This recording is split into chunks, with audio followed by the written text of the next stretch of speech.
Anyone has the right to record the meeting, but must notify the chair before doing so. The first thing on the agenda is announcements, open session, and public comments. Public comments must be brief. The board will not deliberate or vote on any matter raised solely during announcements and public comments. Do I have anything? Nancy. Hi, I just wanted to let people know, I don't know if you've heard, but the Shellfish Department is participating with the Mass Oyster Project on a recycling campaign. So there's 8 different restaurants: the Beachcomber, the Pearl, Mac Shack, Winslow's, Wicked Oyster, Moby Dick's, Seashore, and VR's, as well as the Wellfleet Shellfishman's Farmers Market, are all sites where Mass Oyster Project people will be going around collecting oyster and clam shells from raw bars, and we'll overwinter them at our transfer station, and it will be free culch for us to use. So I just thought it was a wonderful partnership that we had created, and I wanted to let people know. Eat oysters. Okay, thank you, Nancy. Anything else? Not seeing anything. We will move on to COVID-19 updates and recommendations. I'm not sure if we have Hillary here. I don't think so. I'll just state that the remote meetings were extended by the legislature to allow remote meetings to continue occurring. And we'll be in discussions about having remote participation in the event that we have to go back to meeting in person or decide to go back to meeting in person at any point in the future. But for now, this venue has allowed for ample participation from the public, and hopefully we can continue that and grow on it. Anything else? COVID-19 updates, recommendations? No? Okay, moving on. The next agenda items are public hearings related to aquaculture grant extensions and some regulation changes. So I'll be recusing myself from these subjects, and I'll hand the chair over to Janet, the vice chair, and I will step out. Thank you, Michael. So the first one for the public hearing we have is the aquaculture grant extension for Shane Murphy. It is, well, I'll let Nancy Chavetta do the talking and explain it to the public because she's better at it than me. Nancy, do you want to give some information on this, please? Sure. So Shane Murphy has a grant that's out on the end of Field Point.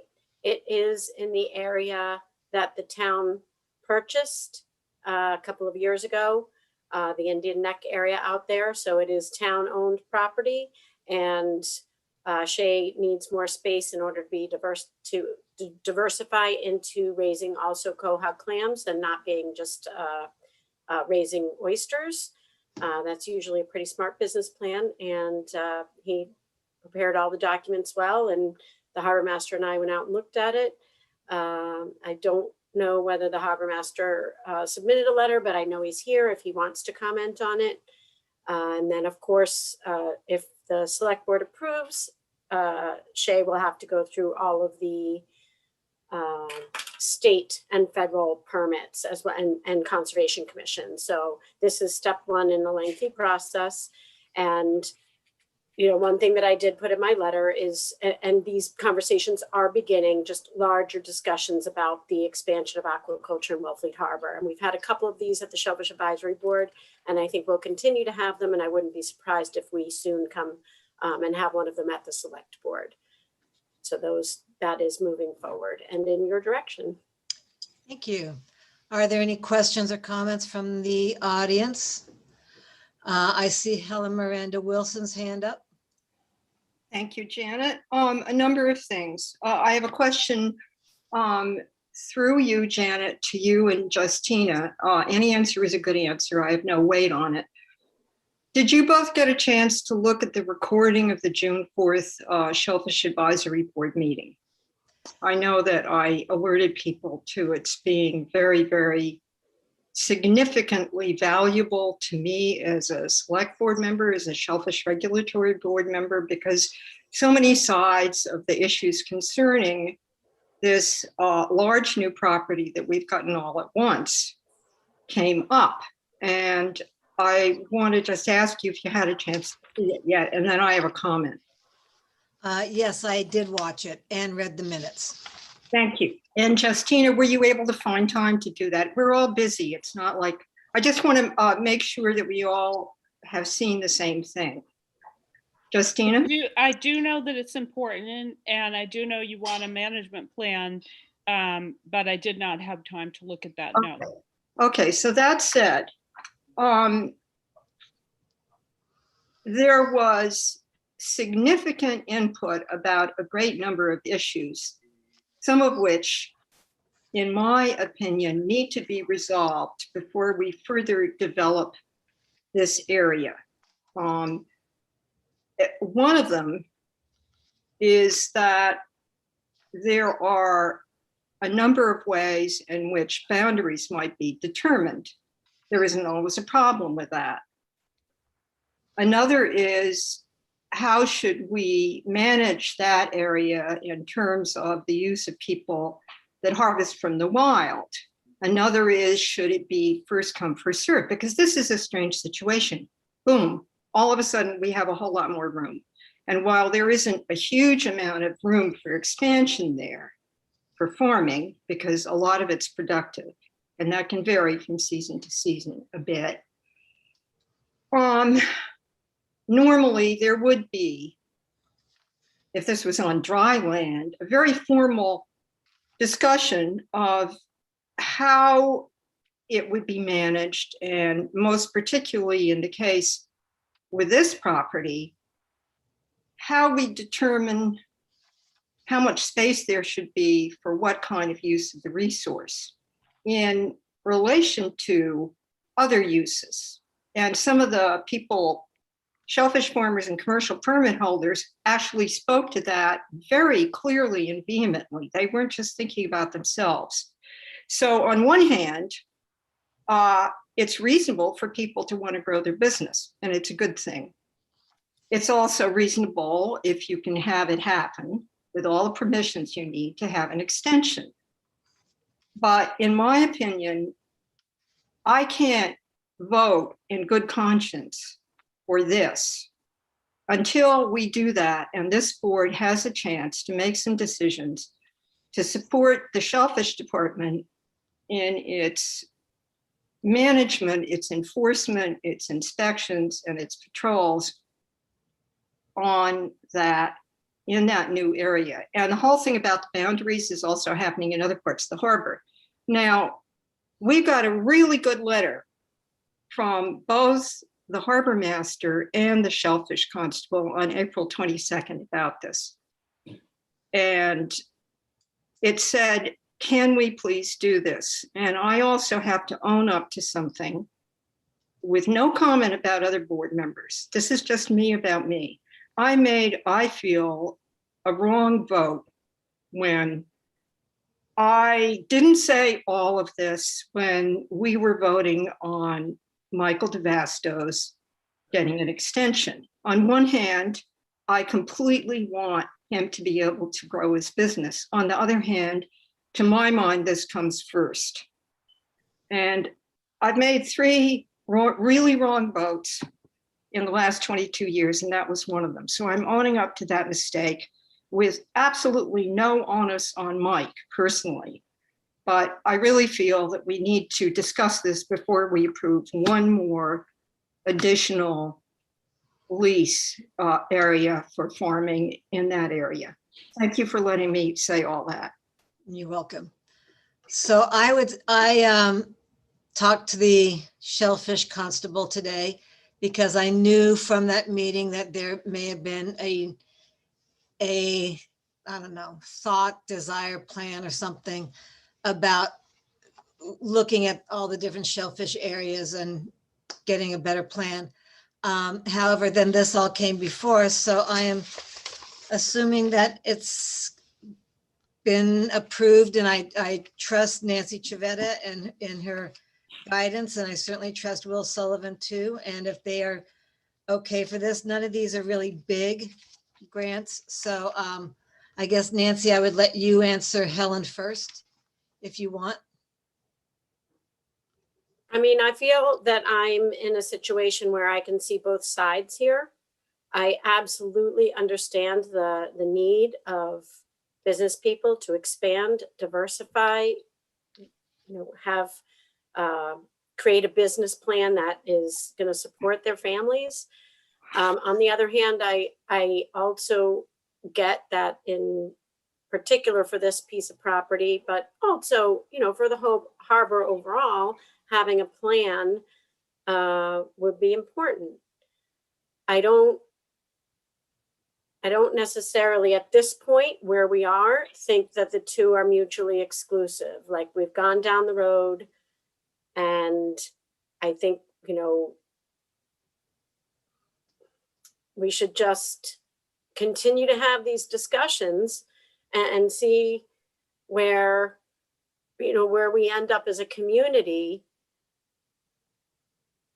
But like, I don't know, I don't feel like, the train's already left the station. I don't see the fairness in denying, frankly, when we've already given one.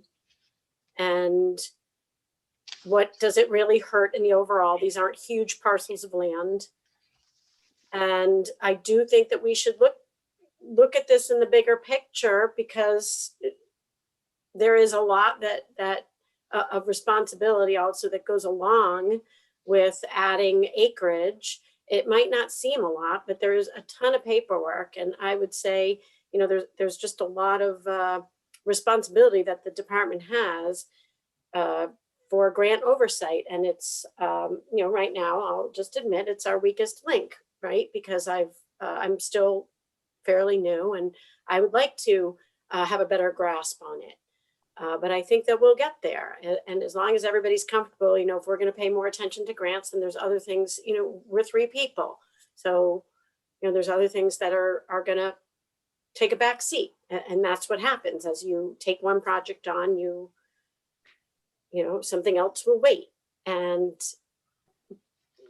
But I as I'm saying, I'm really caught in the middle. I did not read, I don't know. I would like to hear from Will, if Will has, the harbor master, if he has something that he wanted to share. I did not read through the packet, so I apologize, Will, if you submitted the letter and I didn't see it. I want to make sure that we're doing things in a fair and equitable way. And I guess I just don't see the harm right now. I don't think it's fair to grant one person and not grant 2 others until we come up with our plan, which we don't have in place yet. And I encourage us to continue those conversations in earnest. Okay, thank you. Will, do you have any comment? Yeah, I mean, I agree with Helen and Nancy a lot. This is something that unfortunately should have been, planned and thought out a little more. But we're here. We're now, the town needs to move forward. We need to decide directions to head in for our future. And it's a real hard position to be in. I mean, we've heard from everyone on this, everyone, every side, everything. And taking anything personal out of it with any people is really a tough position with all of this. As far as the navigation goes, anything in the water is going to create a problem to navigation, right? Anything we have. How do we fix that? How do we aid that? How can we make everything work together? That's what I'm trying to figure out from my point of view. One thing that has been brought up to me as a really good idea is, I know we have the yellow buoys on all the grants. Especially in an area like Blackfish Creek, where it's a non-navigable land. It's not considered navigable on the charts. Channel markers and things like that are not appropriate. But that being said, something that could ease a lot of contention in that area could possibly be green and red mooring buoys on the outside of these grants. That could help a lot of people. You know, red right return. So if you're looking at it as you're coming in, you know, the old wharf side or the, you know, I mean, that could really aid in all this. And I think, you know, talking to these grant owners, I think they're willing to do that. I think if that can help their businesses, that can free up some contention in the areas. You know, anything we do is going to affect our future. And, you know, I'd hate to see, you know, hardworking people lose out on that. And I hate to see, you know, for the recreation aspect of things, lose out on that as well. But I think, you know, where we are where we are. You know, let's decide where we are tonight and, you know, get these couple of people through it. And then, you know, if there's a, you know, future topic or discussion where we want to go with this, well, you know, we've amended and we've changed things in the past, and that's how we learn, that's how we grow. So, you know, I don't think these are making anything extremely worse than they are. And I think, you know, I know I'm speaking for two grants instead of one here, but, you know, I think that moving ahead is our best plan in town, and to show and put one foot in front of the other, and to show that we're going to work things out, and we're going to make it happen for everyone somehow. Good, thank you. Justina, you had your hand up, and then Yeah, Ryan. Oops, you just muted yourself, or Mia, can you unmute it? Okay, go ahead. Nope, you're muted again. Who just muted you? Mia, is that you doing it? No, she's muting herself, Janet. Okay, sorry.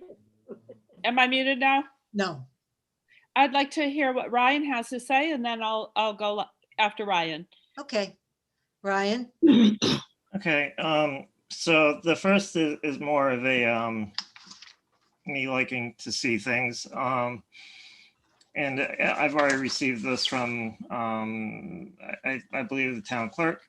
But in the future, whenever we have a public hearing, I would like to see a copy of the posting for the notice in the packet as well. Okay, well, let's be on what we're doing now. Okay. Yeah, this is about, you know, I mean, but yeah, you know, I would like a copy of the public hearing notice. I mean, this is on the topic of having a public hearing. But I've received it from the principal clerk in these cases. But, and then in terms of, so I do think that there does need to be some planning done. But I wouldn't want to hold up these two applications either. I do have issues with one of them, but you know, for Shays, I don't have any issues with, and I have a corrected motion that I can make whenever we're ready. So thank you. Okay. Well, any other comments? I'm ready to hear Ryan's motion. Well, Justina, Oh, I'm sorry. Yeah. I knew I called on you. Yep, sorry. I'm not, I think I'm confused why we need, I know that Hilda's a new purchase, but I think there is also I mean, we have grants and other grants, and I think that a plan is good, but I think we have shellfish regulations that apply, which are the regulations that people do business under, and they need to count on regulations being applied that they can count on to do business, like any business person does. And I think when regulations are in discussion and in flux, that's a condition. But until those plans and regulations solidify and are passed, that the business person, or in this case, the grant owner deserves to count on the regulations in place. So therefore, I think tonight I would be, want to vote on what's in front of us. And I think it's important when you're doing business and making investments and trying to feed a family that you can count on the regulations that are in place, that you, that are legal. And it's good that there's a plan under this discussion. And I know that it received a lot of discussion and attention and so forth at the Shellfish Advisory, and that's good. But meanwhile, these hardworking young families need to conduct their business and rely on the regulations that exist. So I'm going to vote in accordance with our Shellfish Constable and the regulations that are currently in place. Good, yeah, I agree. Ryan, can I have your motion and see if Helen Yep. has to add anything to that? I move to approve grant extension 01-2 and extensions 2007B and C with an area of approximately 1.8 acres for Shea Murphy. Second? Is there a second? Helen seconds, or you want to? Okay, once we second it, you can discuss. Okay, so one of the other things that now Janet, Ryan, Michael DeBasto, and I have heard, which was brought up at the June 4th meeting, is should this be first come, first served? And that was another issue. As we know, Nancy Chavetta got a number of inquiries, quite a few, all reasonable, right, from people who are within that 254 acres about getting an extension. And because we hadn't had this planning discussion to give us a protocol for moving forward, this board, and we do have good regulations, and it could be like other parts of the harbor where somebody applies for an extension and they go through what's according to the regulation, and it's all fine. I agree with Justina about that. The regulations hold up really very well, particularly now that we have a new procedure for applying, which we approved. But I would rather see us do something which I've been asking for a number of months, which is to meet on this. I brought it up a number of times, and we had a lot of other things we were doing, but this is important for the people who might want to be growing their businesses, so they know which way to go. And if we approve 3 people on there, how can we fairly say no to others? And that is why I would rather have this hearing continued until this board makes a special time. Everybody gets on the same page and we make some decisions about this. Okay. It doesn't have to be long in the future. It could be within this month. We just did a Thank you. We have a motion and a second. I will let Nancy Chavetta answer. Go ahead, Nancy. No, so what I wanted to say is that there is already a 0102 extension. So this cannot be called 0102 extension. I'm just looking at my spreadsheet. Hold on. Yeah. So we'd have to find another Ryan, another 0102A or something like that. There's also a 2007 extension. So that's why Shay came up with the B and the C. The B and C. Yeah. So maybe you just call it 0102A. And does that affect the notice of the public hearing if the extension numbers are changed? I don't see the 01-2 extension. You mean you don't see it where? Because the grant that's to the west, or not the grant, the area to the west of 01-2 is unoccupied. Yes, it's to the north, kind of north. That we have a grant that's 0102 extension. Okay. Okay, it's already, that name is already taken. So we Okay, just need to find a so- different name. Sorry, that was my only comment. So I would change the motion to 01-2, extension B. Is that good? Extension B, let me write that down, extension B, okay. Okay, well, I think we've all had input. Call the vote. How does everyone vote?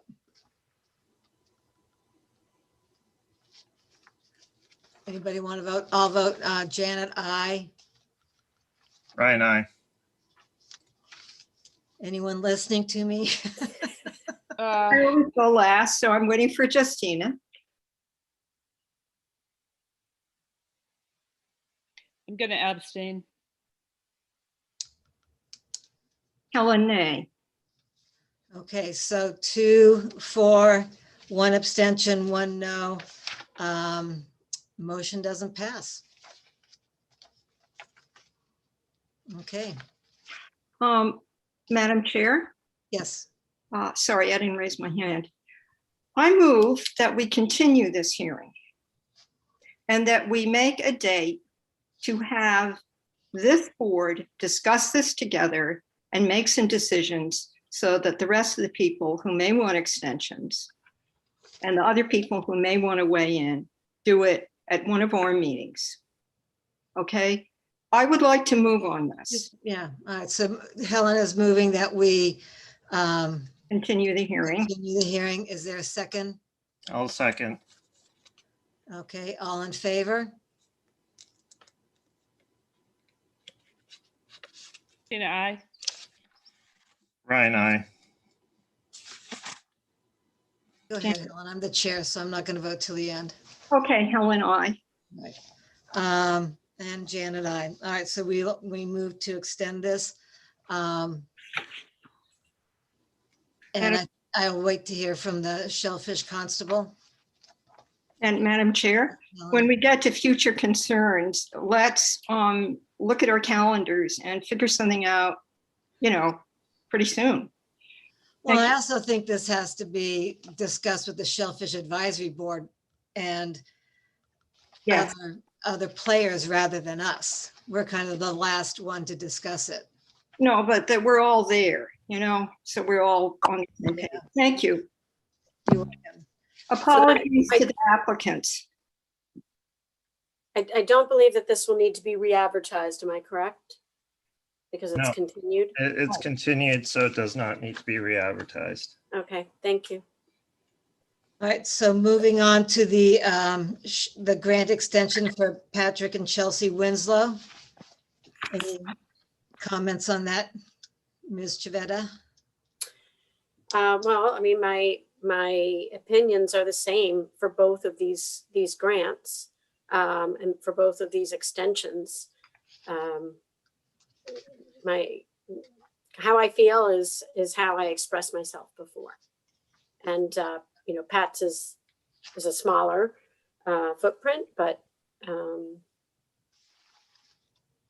he too needs just a little bit more space to make it work, to make his numbers work. So how many more grant or extensions are there? I mean, I feel kind of funny postponing this or to another time because these certainly are young people that have been in town all their lives, and they've been good, successful shellfish farmers. And while we're discussing this, I'm looking, I do believe that it's first come, first serve seems like a pretty strong phrase, but I do believe that if you apply for an extension or a grant, that they're discussed in that order, they're looked at in that order. And I just don't feel comfortable denying both of these extensions tonight. So, Madam Chair, yes, Helen.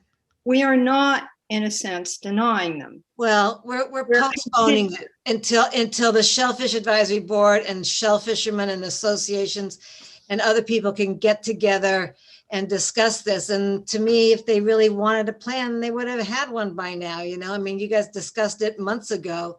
They're waiting for us. Why? I mean, why? Because I'm sorry to interrupt. No. there should be a plan. This has already been discussed amongst shellfish groups. And, we're now getting into the summer.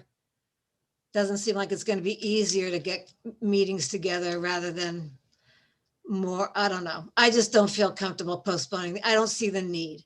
So, and I would probably, if you guys vote to postpone Winslow's, then I would vote to move to reopen the Murphys, or move to reopen them. Any comments from anybody? Yeah, so the motion for Shay's grant failed. So Helen continued it at that point. So that motion was already, Okay, yeah. But the specific to Pat's extension, it looks like it does go out a little bit further into the channel at Blackfish. That area is already really hard to navigate. And I think the point that's to the north, or is it the north? I don't know. The point that's furthest out into the channel that will constrict the ability of boaters to go in and out of there to some degree. I don't know. That's just me on this. does Nancy or Will Sullivan have anything to say about the navigation? I mean, I can just say right now that there's a grant that extends out to where this grant is being proposed to extend out to. So there's already a grant that is, Pat will know better than me exactly how many feet out. So what he's doing is just kind of lining up the border of the boundary, above him, let's say, and creating his boundary so it goes straight down. Will? I think in this area in particular, yes, it does choke down a bit. But that being said, I have run over the grant behind this one way more times than the other grant. It's a really odd area, and on the water, things look very different, especially when you're cruising to try and do something. But that being said, if this is clearly marked, that will aid this process. And that other grant behind it does sort of dog leg right out of that and into the Payne Hollow area. So this isn't making it really any worse than the grant behind it. And what we already have in place there. And I think this is kind of like before that, if marked well, this may actually aid with a current problem that's in the area. Okay, so you're not opposed to this? No, I'm kind of, like, again, I said, anything extra in the water is more in the water, and just determining where we're doing and what we're doing is a big key to this puzzle. But making these all coexist smoothly, I think is to the greater good. Mr. Winslow, Patrick, do you want to say something? Yes, thank you. The extension was to, I've got a farm to my north, and his buoy is about 66 to 70 feet east of where my outer buoy is. So the extension brought it in line with his farm, and the angle on the south side of the extension is sort of keeping it out of the quote unquote channel, I guess, where there's water, most of the time. And that's why it has a triangle tip to it, and just in line with my original farm, which was also put in to try to keep clear of the best area for boats to go through. And then in regards to the June 4th Shellfish Advisory Board meeting, it was a very robust discussion. I think the meeting lasted at least 2 hours, and the Shellfish Advisory Board voted against a moratorium or a pause, if you will, on these extensions or new farms. So I feel like there was a lot of input at that meeting and a lot of good things came up. And I'm not sure there was overwhelming support one way or the other. And the Shellfish Advisory Board voted 3-2, I believe, to not recommend doing anything at the moment. So I would hope that this could be approved tonight. It's a long process, and I'm just hoping to get it going. Thank you.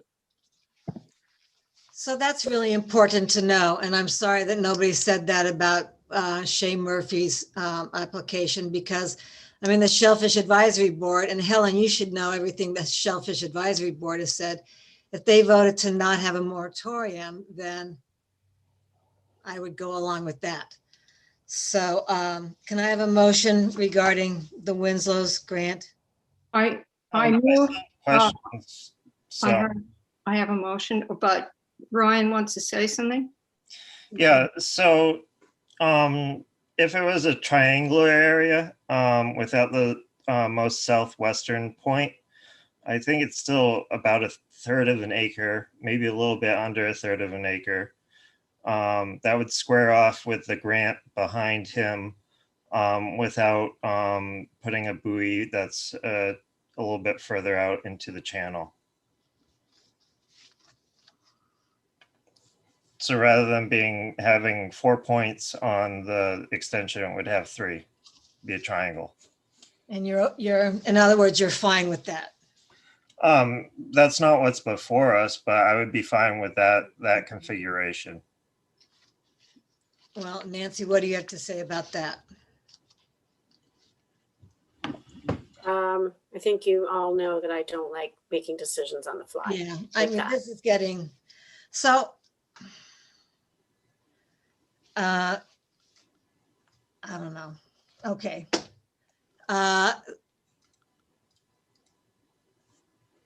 So is there, okay, Helen, do you want to make a motion? I do, but I also want to say, and remember, 4 of us were at the June 4th meeting. The Shellfish Committee had a split vote not to recommend a moratorium. They had received from the WSA a request to look at it and a recommendation for a moratorium, but that wasn't a big WSA meeting. There were maybe 11 people there or something, I heard. But here's where I'm going with this. All the consensus was we need to think about all these issues, some of which I've put forward. Damian Parkington was great because he had a whole list at the end of that meeting. Right. And I really think that if our board could discuss it, and we are the deciders about how to do the plan. The Shellfish Committee has now talked about it maybe 3, well, they talked about it on Monday. I was there too, 4 meetings. If we look at those recordings, our board, and meet together, and of course anybody could show up, there could be a joint meeting with SAB, and have one meeting about this, we could make some decisions about management, some of which I think are obvious, and it would be done, and then we could proceed, you know? Well, my question is, why hasn't it been done, you know? Because I kept asking for it. I asked for it twice and nobody wanted to do it, okay? So I'm going to hear from Mr. Sumner, and then we're going to I'll have the motion. Thank you, Janet. Listen, I'm sorry. I'm prepping for the town budget discussion later on as you're going through this, because I really don't know a lot about these matters. But anyway, I was just thinking as I was doing some numbers, earlier we had a 2-1-1 vote. We have a quorum of the board present. We have an abstention. I'm not so sure you didn't grant that first, Oh. exception for the first application. Oh, So I just wanted to raise that issue. So, well, good, because I was kind of wondering about that, and it's hard to know with an abstention what the majority is. So it's, so I apologize, but I was, as I say, I was multitasking Yeah. and it just came to my mind, and I could be messing this up, but that's my feeling at the moment. So I just want right. keep that in mind. Madam Chair, Okay, I want to keep moving on from this. So yes, go, that's either a yes, no, or abstain. Yes, Justina. I did not know that Shellfish Advisory had ruled against a moratorium. And my earlier comment was that rules need to be in place for people doing business.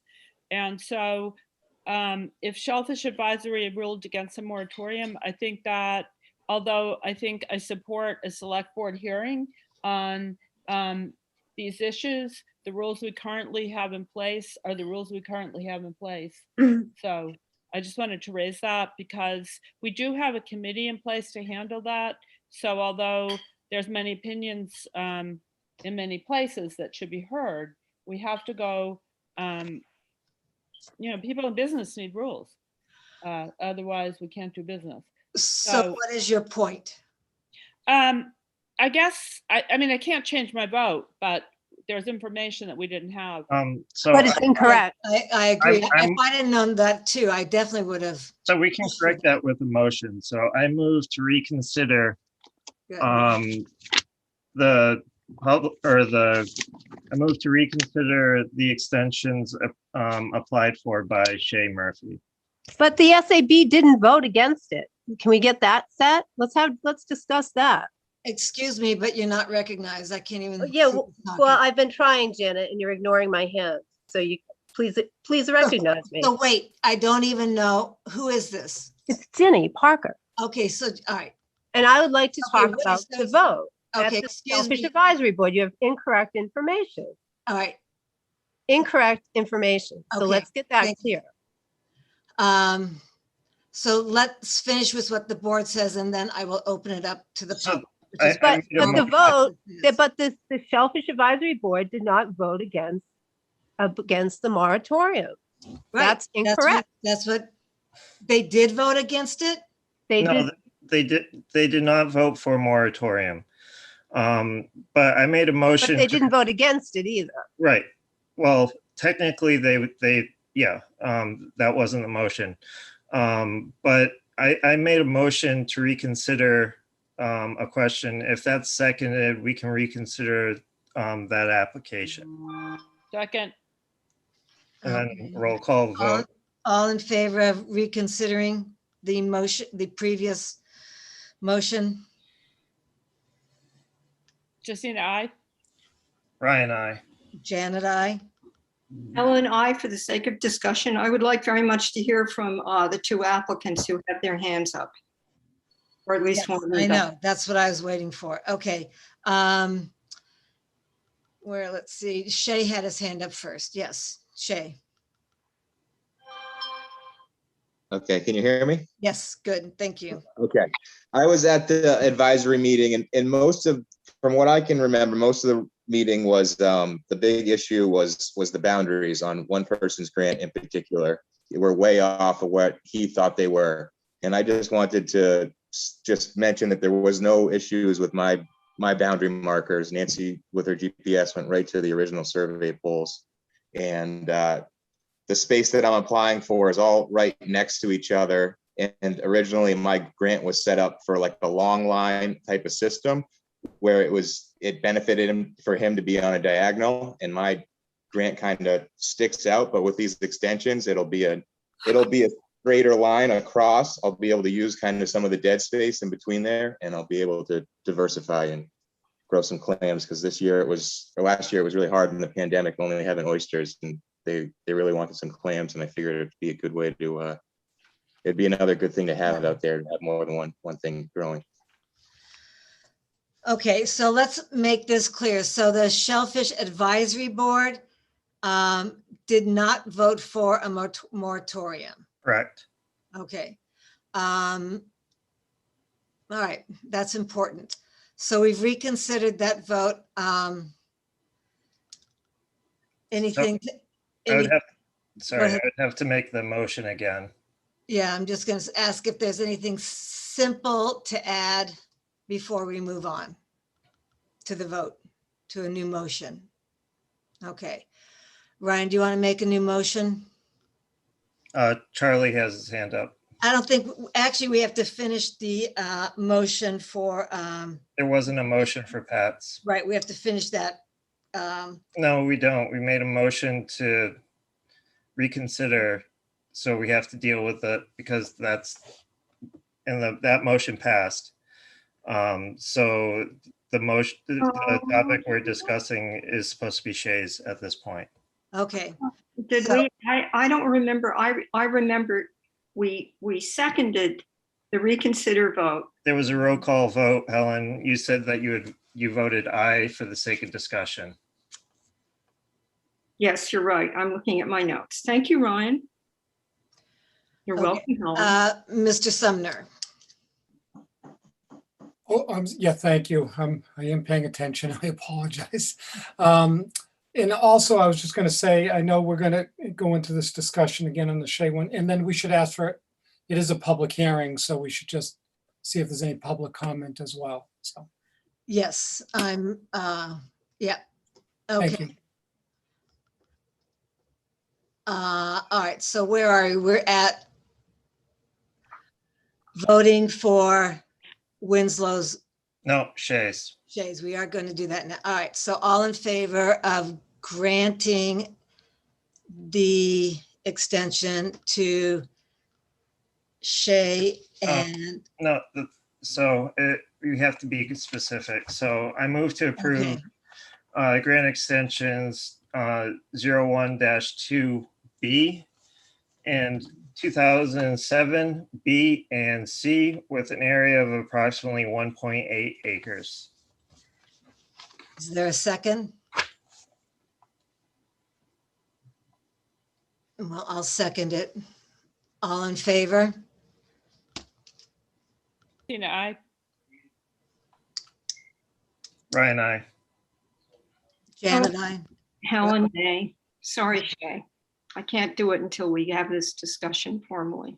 Thank you. Helen, would we have to reconsider the Yes, extension of the public hearing? yes. Okay, so I move to reconsider. Wait, hold on, we've taken a vote. Yep. Let's finish the vote. There's 3 That was ayes, the- 1 nay to grant the extension. That's it. Yeah, that was the finish of the vote. So I Right. move to reconsider the extension of the public hearing For Shay Murphy.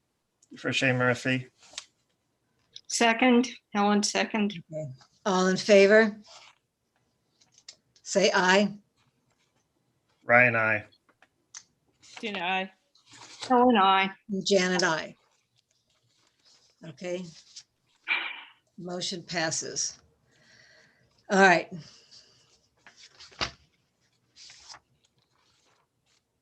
So now we're on to Pat's. Yep, I'm just checking everything. Okay, so, Madam Chair, may we hear from Shay Murphy, please? Oh, I'm sorry. I don't know how to take my hand down. One second. Okay, thank yeah, you. yeah, he spoke before. Thank you, Patrick, Shay. Okay, so, moving on to the grant extension for Patrick and Chelsea Winslow. Any comments, or can I have a motion?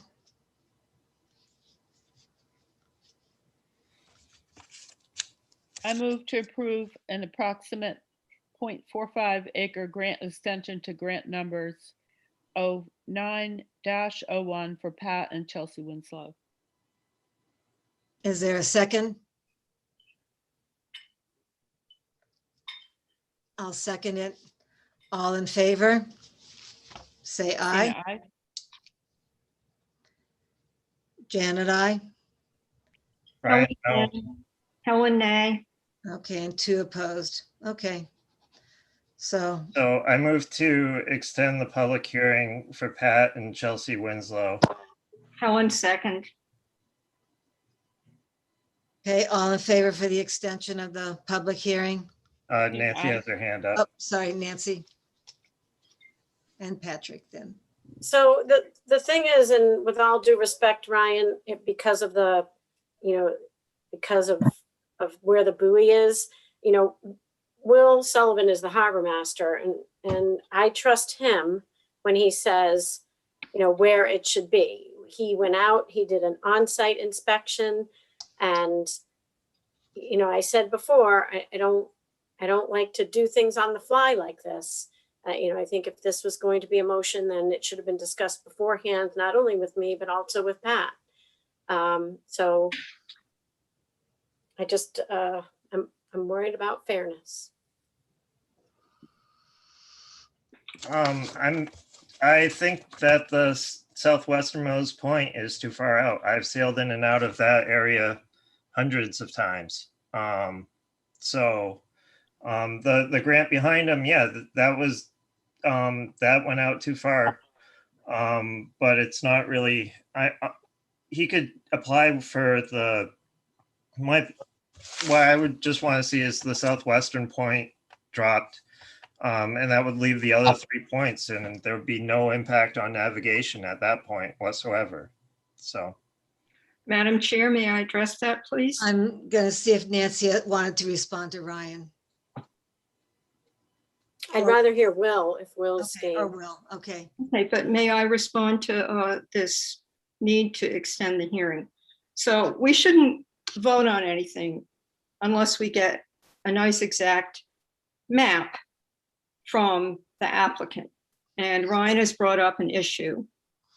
And I would like, without any of the other controversy about needing a plan, I would like to see what that map is. One of my 3 bad votes was a long time ago, and it was I voted on a shellfish grant extension without seeing the map exactly as it was to be. And it was not a good thing. So here we are again, years later. And extending a hearing doesn't mean it's not going to happen. The other thing is, I'd like to be sure that there is the buffer zone that's required if that's necessary here. And some of us are very aware of that section of the shellfish regs, but I would like to continue the hearing, and maybe we can even have a discussion about this before that. That would be good. Thank you. All right, so the motion is to continue the hearing, right? yes, All in favor? Ryan, I. Christina, I. Helen, I. And Janet, I. Thank you. All right, thank you. How do we call Michael back in? He's still on the call or on, yeah, you just let him know. Madam Chair, may we hear from Pat Winslow, who still has his hand up? Oh, yes, sorry. Where is? Yes, Patrick, do you want to say something? Sorry.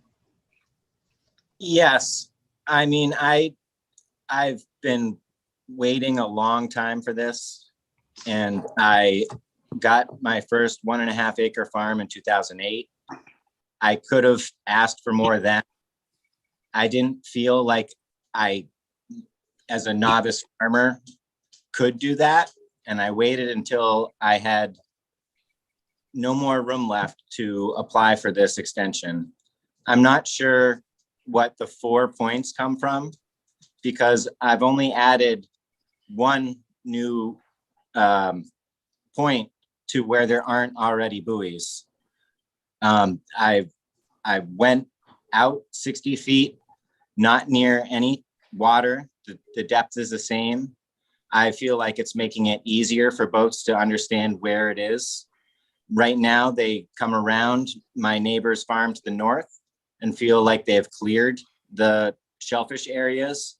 But since my farm is set back 60 feet, a lot of the time a boat will veer into there before they try to reconfigure and get out. And I'm unclear about the 4 points because like I said, 2 of the coordinates are existing markers for where my farm is. And then the third one to my north is where my neighbor's buoy is. So the only new buoy marker would be that one to the southeast. And I could amend it to where Ryan feels more comfortable if that's possible. But I really don't understand. It's in much shallower water than the farms you've already approved extensions for. This isn't inhibiting, like Will said, any further than what's already there. I'm sorry, I just don't understand. That's all. I don't either. Anybody have a comment on that? All the people who voted against it? Yeah, I have a comment. Okay. So Pat brought up a very reasonable thought, which I tried to bring up earlier.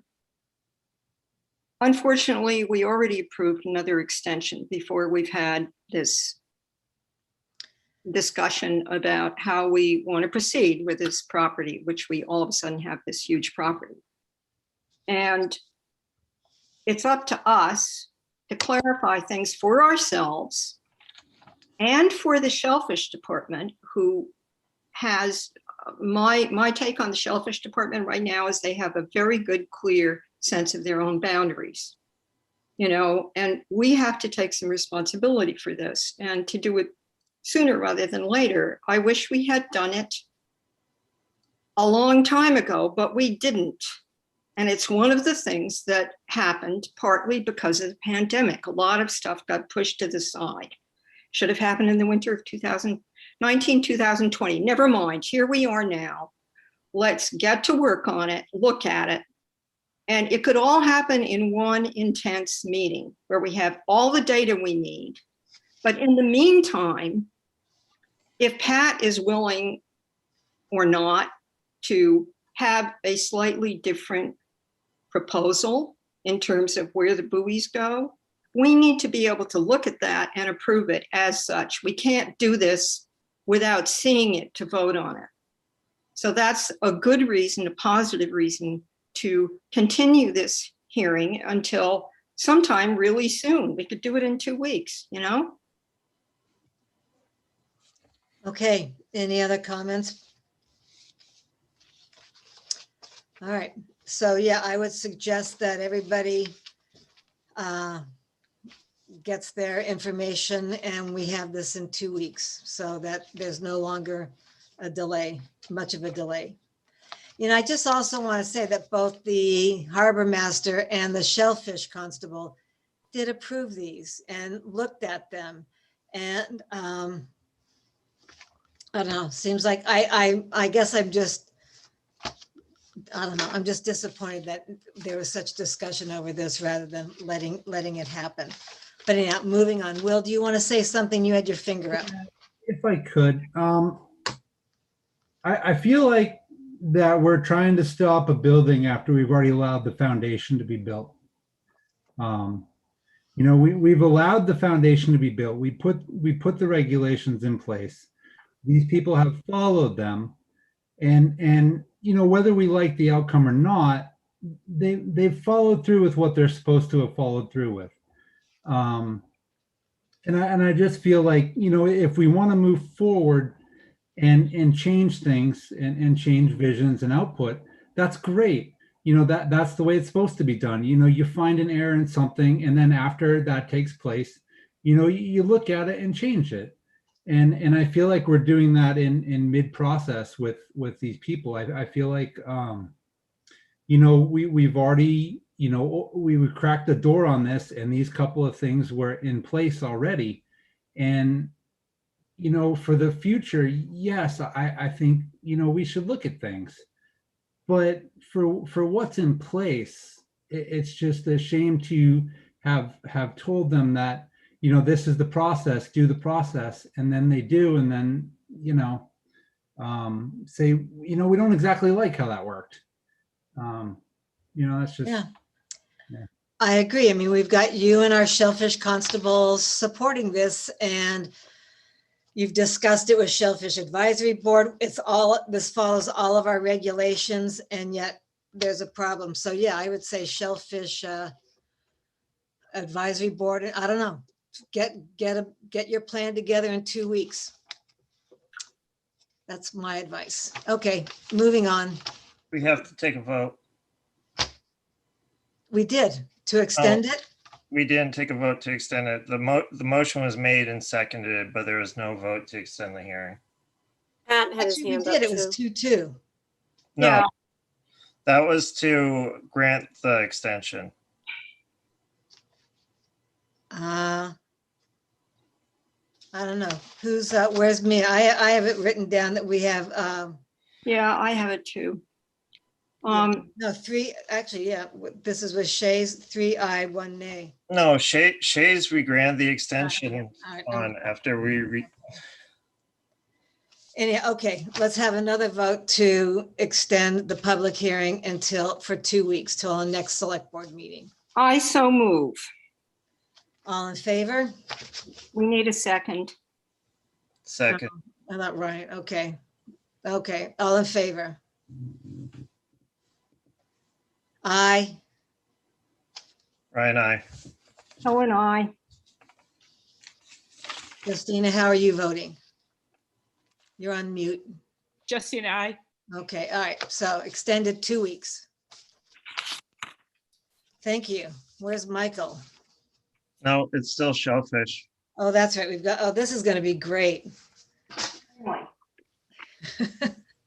So who wants to explain this, the domicile requirements? Is this Nancy? So I think that, I tried to be very detailed in my memo, but not, too much information.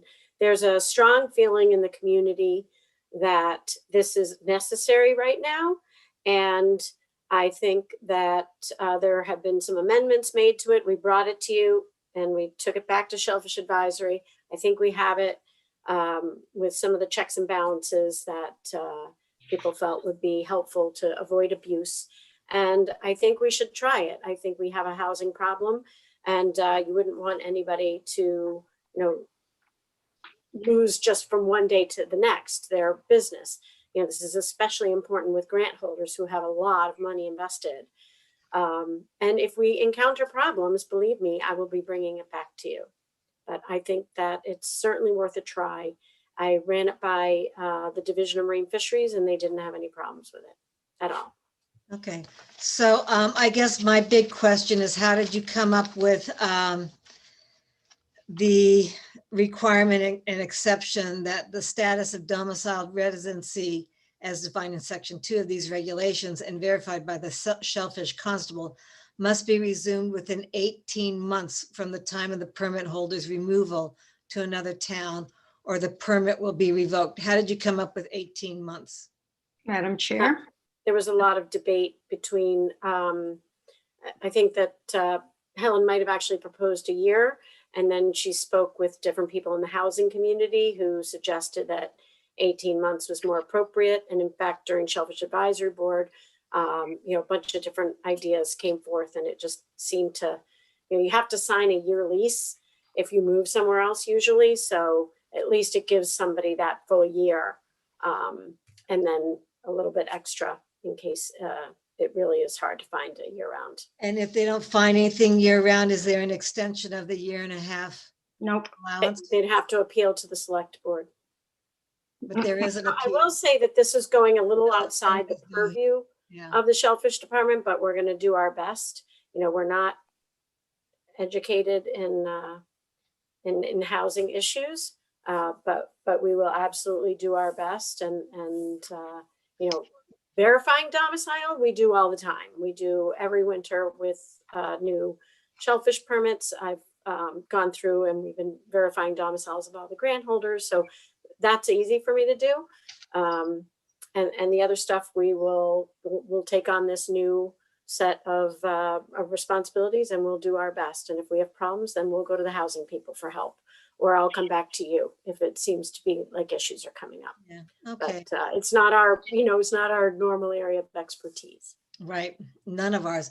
And I'll also add that in section 2, the last sentence of purpose of regulations it needs to be amended that aquaculture is restricted to domiciled residents of Wellfleet. So Wait, where are you looking, please? I just said section 2, purpose of regulations, last sentence. That has not been edited. It says, doesn't it say that for Yes, it aquaculture is does say restricted? that.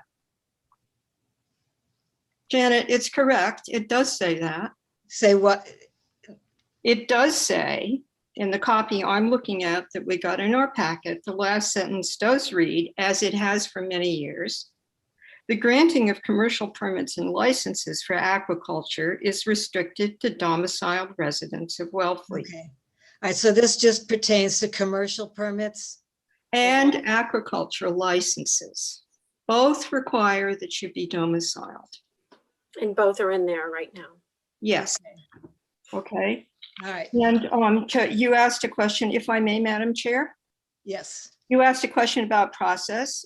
Nancy told you what it was. I was present for all of those discussions because I was the presenter. And I have to say it was a very, very good drafting process that went on much longer than the 3 meetings that the Shellfish Committee had on it.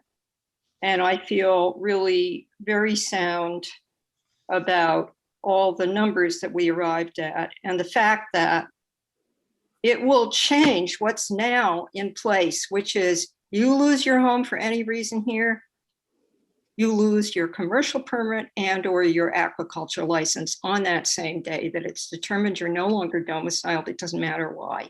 And there's something really wrong with that. So this gives a little breathing room. And it's a very big deal for the people who find themselves in situations that are not of their choosing, where they lose their homes. Thank you. Yeah, I think that was explained I think it's understood. All right, can I have a motion? I move that, if I may do this after all these years working on it, I move to amend section 2, shellfishing policy for the town of Wellfleet, and approve the addition of 6.1.2 domicile requirement and exception, and 7.8.2 domicile requirement and exception in the town of Wellfleet's shellfishing policy and regulations as presented by the Shellfish Constable on behalf of the Shellfish Advisory Board. Second. All in favor, say aye. Christina, I. Brian, I. Helen, I. And Janet, aye. 4, motion passes. Thank you for trying this out. Thank you for Yeah, approving this. well, it's a hard one, but it's Real an important difference. one. Okay. Thank you. Thank you, everybody. All right, so moving on to licenses, we'll get going while we wait for Michael to come back.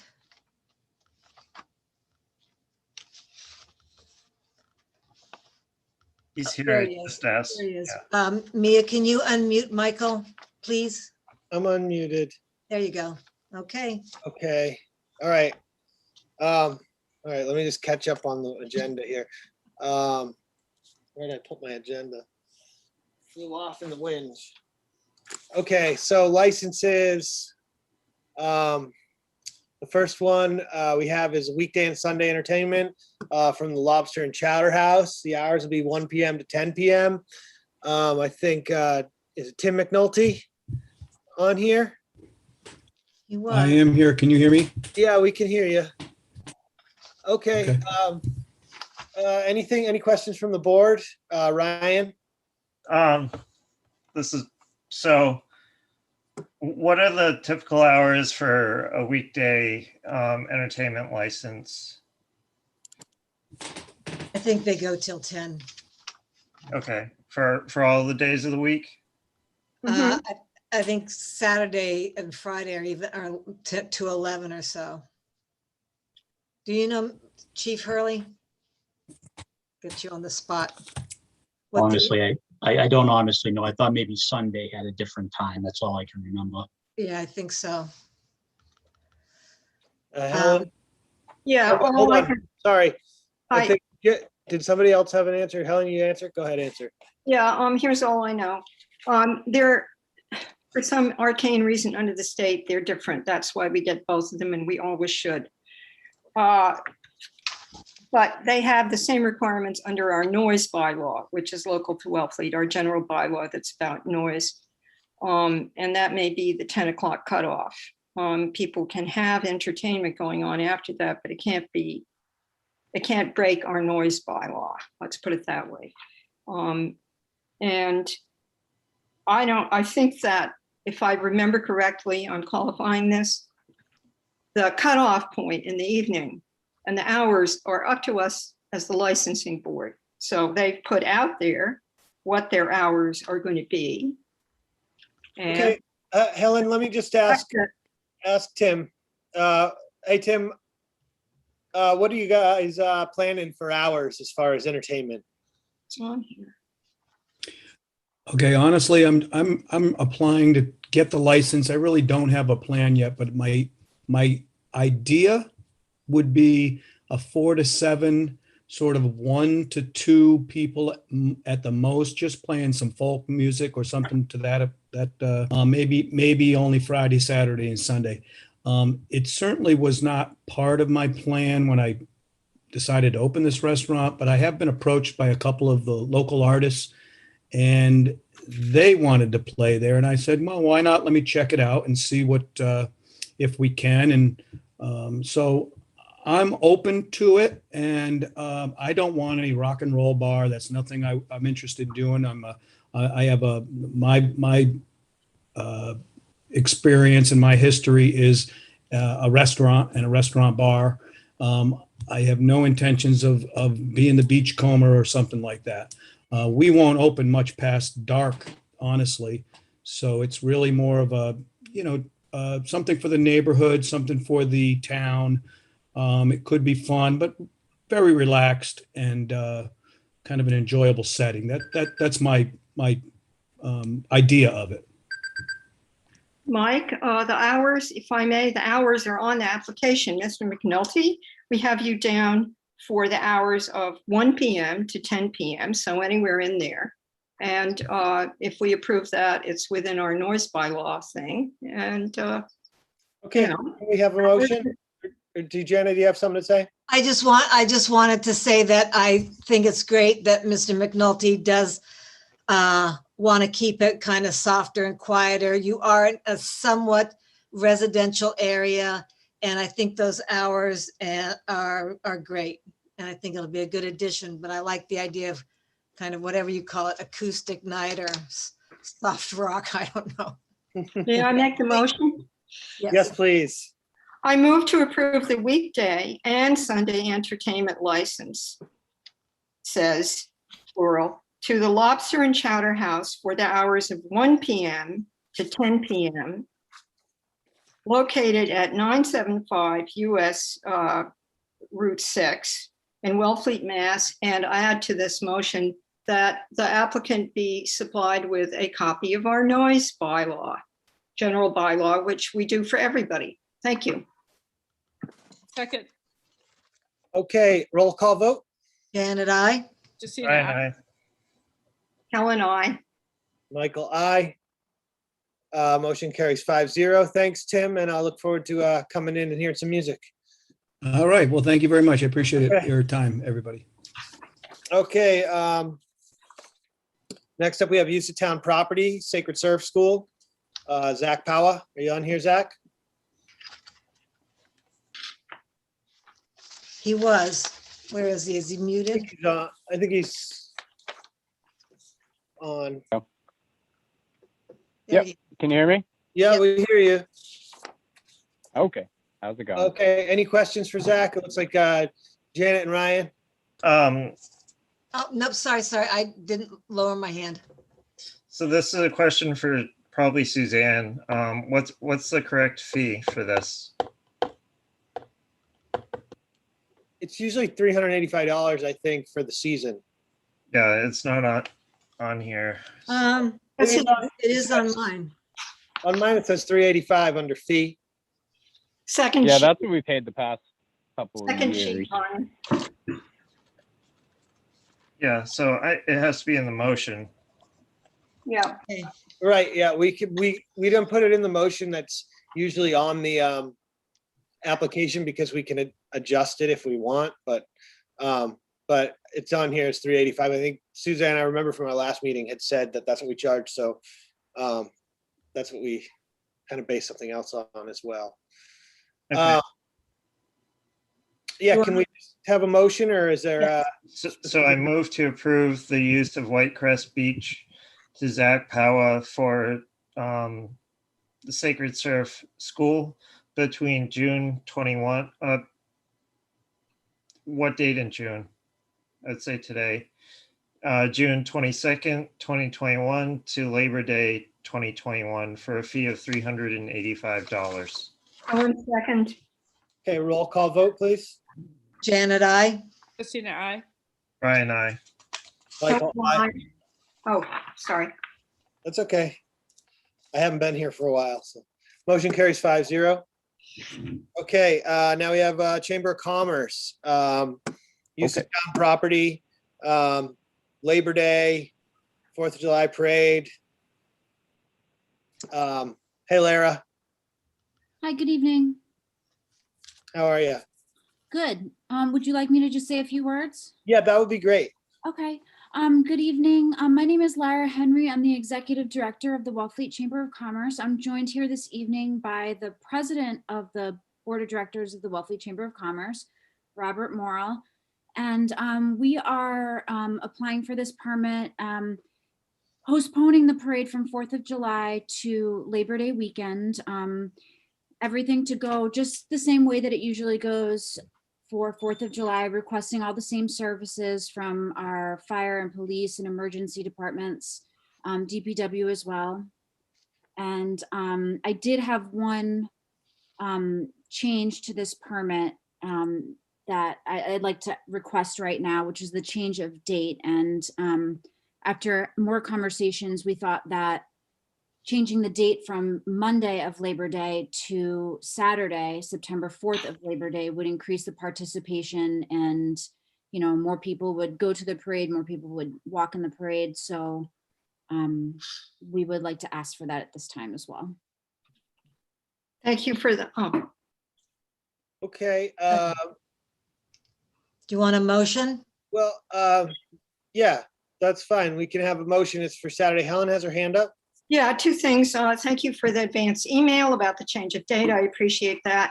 And also, I want to say there's a very important paragraph in here, which I really appreciate. We all do, I'm sure, which is the last one that addresses our situation with this pandemic, which is still going on. The last sentence says, and this is for the public partly, the Wellfleet Chamber understands that the Town of Wellfleet reserves the right to rescind this permit if, after assessment of current public health data, the parade poses significant risk to the health and the safety of the community. Thank you for putting that in there, because it acknowledges that we're in a very real situation here, and a parade could be a health risk. Thank you. Okay, yeah, and I'd also just like to point out that this came through the chamber, but with a lot of communication with our public safety officials, I know a constrained timeline from when the state actually changed its restrictions on public gatherings. And so we appreciate the chamber working with our public health and safety before bringing us the event. And I'd personally like to see if we can get a fireworks show for that weekend as well. On that Saturday, maybe get some people into town and hopefully kind of mark an end to what's been a really tough year and a half at this point, by that point, and have a great time. And yeah, I appreciate the chamber's consideration in bringing this up this way, and I think it'll be a positive event for the town, the community, and maybe sort of mark the end of the pandemic, hopefully in Massachusetts, or at least that's my hope. Lara? Just two quick things. We also talked with the Board of Health, and they recommended that we, just include language when we communicate about the parade, encouraging people to stay within their groups, and if you're not vaccinated, to wear a mask. So we'll make sure to do that.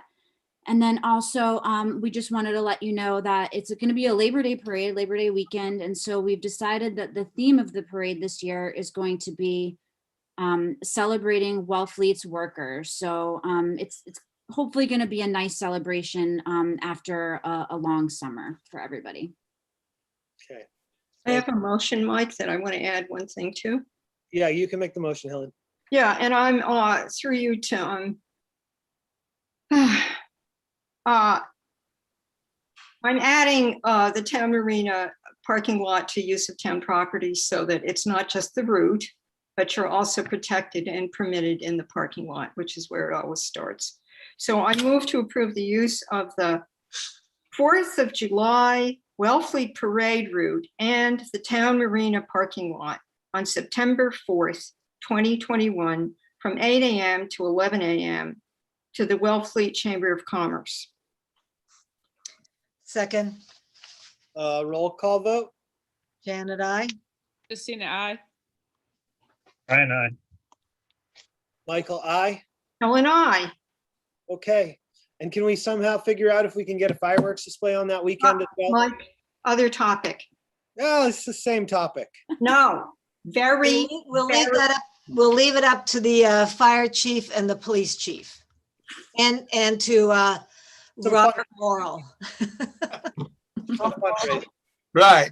I'm just asking a question. I'm not asking for a discussion. Okay. Next item on the agenda here, we have reappointment of the Shellfish Constable, Nancy Shavetta, for a 3-year term. I will also recuse myself from that. Okay. So I think this is a pretty obvious to the point request. I've heard wonderful things about our Shellfish Constable just in the last week or so from the people who work for her and from other people in town. And I think we can all agree that our shellfish, business has blossomed, and I will entertain hearing any other comments about this, but otherwise I would ask for a motion. Anybody want to comment on this? Okay. Justina. Oh, I'm looking at your face. Okay, sorry, Justina. Go ahead. That's okay. I think it's really clear how hardworking Nancy is and how much she loves the job, and how she's really attacked it and become a member of the shellfish community, and really how she gives it her all and what confidence and professionalism she brings to the job. So I personally am really looking forward to reappointing, voting for her reappointment. And I think Wellfleet's lucky she wants to be reappointed. Would you like to make a motion? Yes. I always balk at motions. I'm shy. I'll make it. I'll make it. We'll let Justina. She doesn't get to make them often. Okay. But it's pretty simple. It's not written out here. I move to reappoint Constable Nancy Savetta to a 3-year term commencing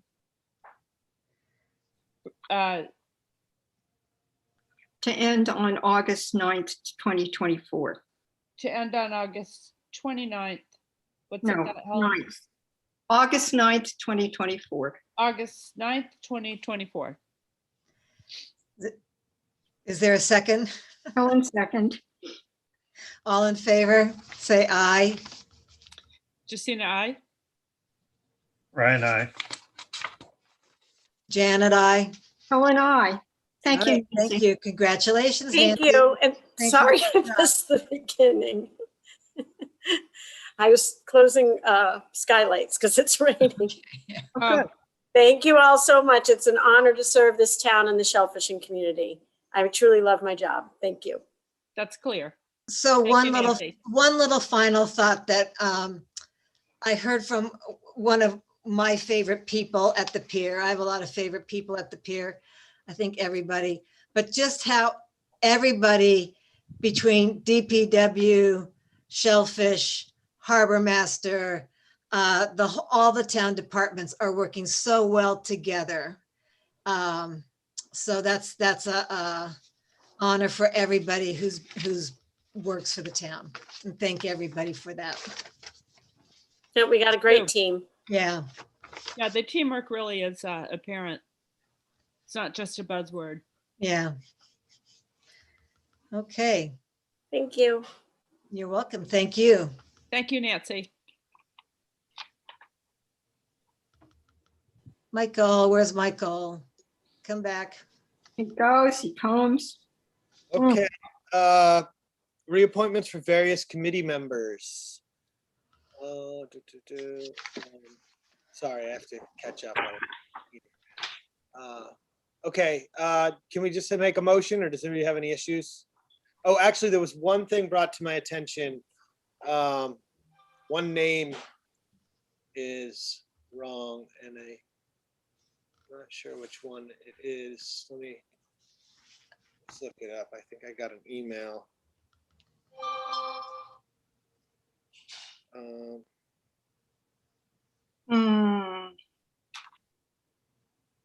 I don't know if anybody else got the email. I think it was from Jennifer.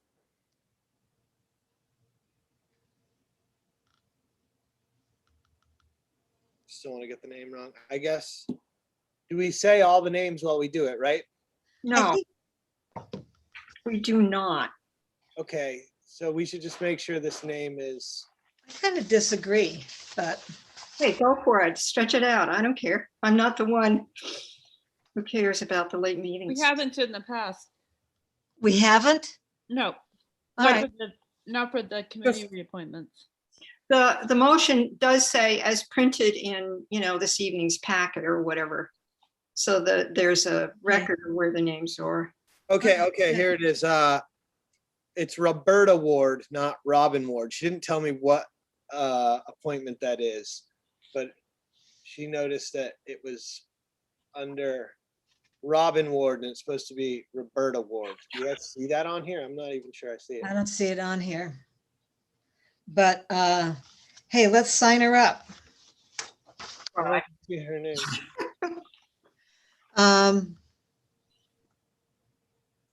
The election committee? Yeah, that could be the second. Okay, all right, let's just do this one now. Yeah, that's the second one for Jennifer. Okay. All right, sorry, I just, okay, let's just move to approve this as printed in the packet. Okay. I move to reappoint the town of Wellfleet boards and committee members as listed in the select board packet. Once reappointed, the board and committee members must make an appointment with the town clerk, Jennifer Conjal, to be sworn in. Helen, second. Okay, can I get a roll call vote? Janet, I. Tina, I. Ryan, aye. Michael, aye. Helen, I. Hey, Ryan, I couldn't hear what you said. Did you say aye? Yeah, Ryan, aye.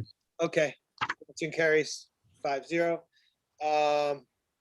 And now I move to reappoint. I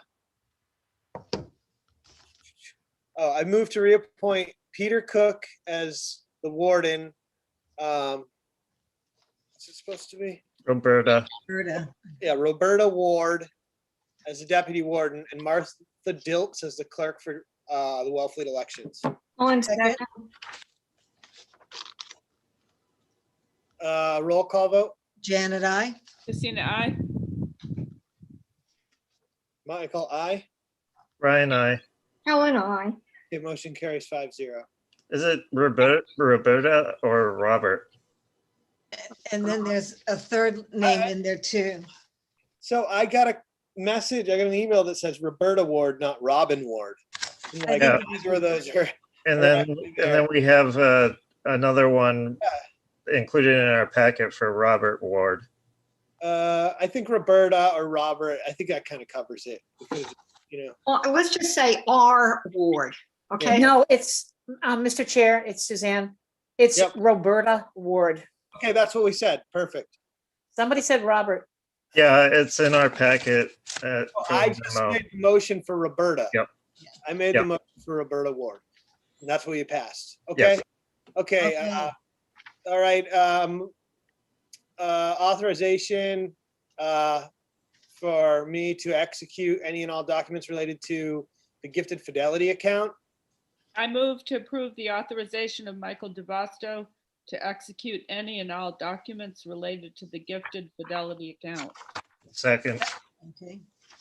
Roll call vote. Janet, I. Tina, I. Ryan, I. Michael, aye. Ellen, I. So, excuse me, Mr. Chair, but I don't know if Suzanne would like to say something about this gift that I guess is annual. I think it's anonymous, so we can't say who it's from, but it's a very nice thing that someone does.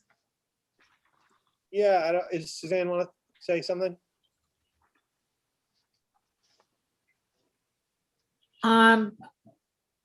I know of one gift that is coming from Fidelity that came from a very dedicated member of our community, Sandra Wonders, who died after a long illness, and who in her time in Wellfleet had been on the Council on Aging Board, the Friends of the Council on Aging, and served as an ombudsman for the Elder Services of the Cape and Islands.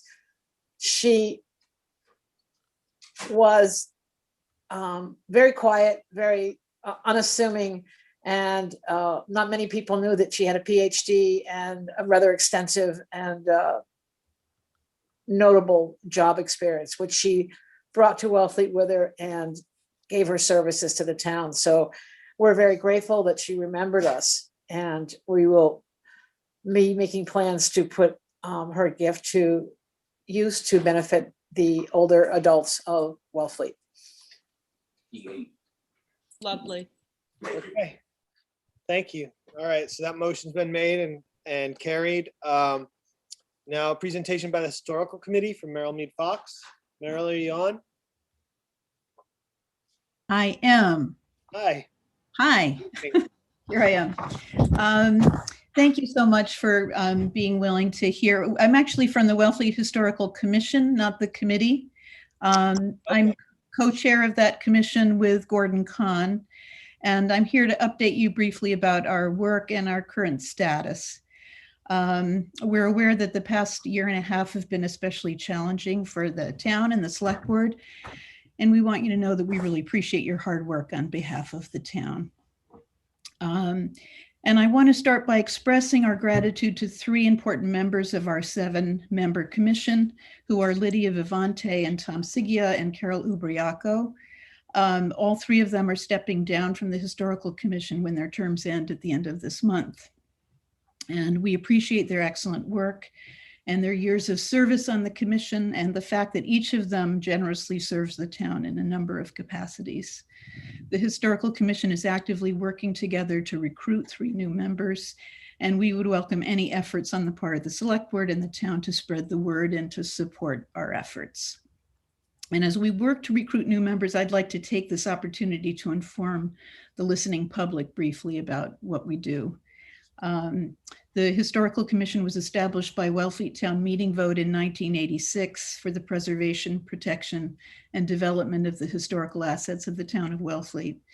And we're a town commission that's affiliated with the Massachusetts Historical Commission, mandated to preserve and protect historic structures in town primarily. And in that, we're different from the Wellfleet Historical Society, I'd like to say. We often get confused with them. The society is a nonprofit organization which collects and preserves Wellfleet's history through exhibits and research archives. But both the Historical Commission and the Historical Society are working to preserve and celebrate Wellfleet's heritage in different ways. We hold monthly meetings to review projects that involve partial or full demolition of historic structures. We're also responsible for updating a comprehensive record of Wellfleet's historic properties, which includes buildings that are over 75 years old and also the houses in the Modern House Trust. And if you're a town resident who's interested in history, architecture, and historic preservation, we would love to hear from you. Please contact us if you're interested and or have questions, and check out our section of the Town of Wellfleet website.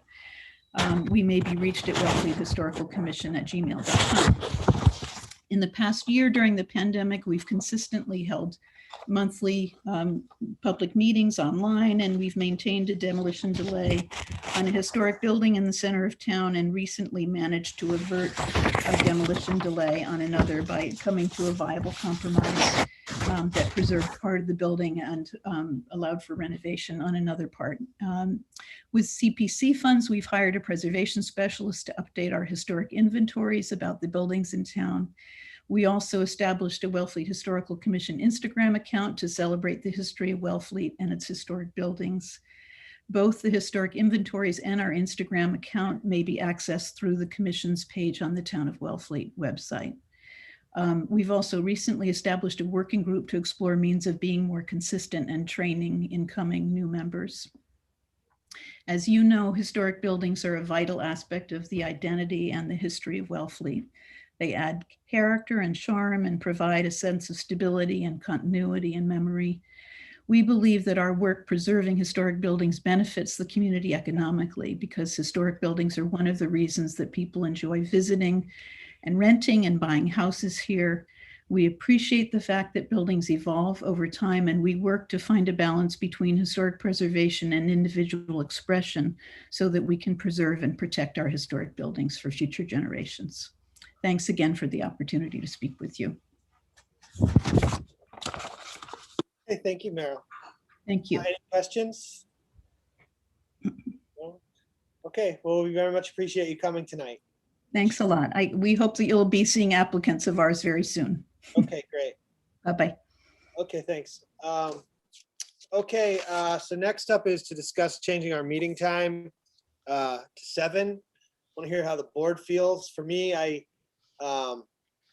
very much need the daylight hours as much as I can. So I think, you know, we usually meet in the summer at 7.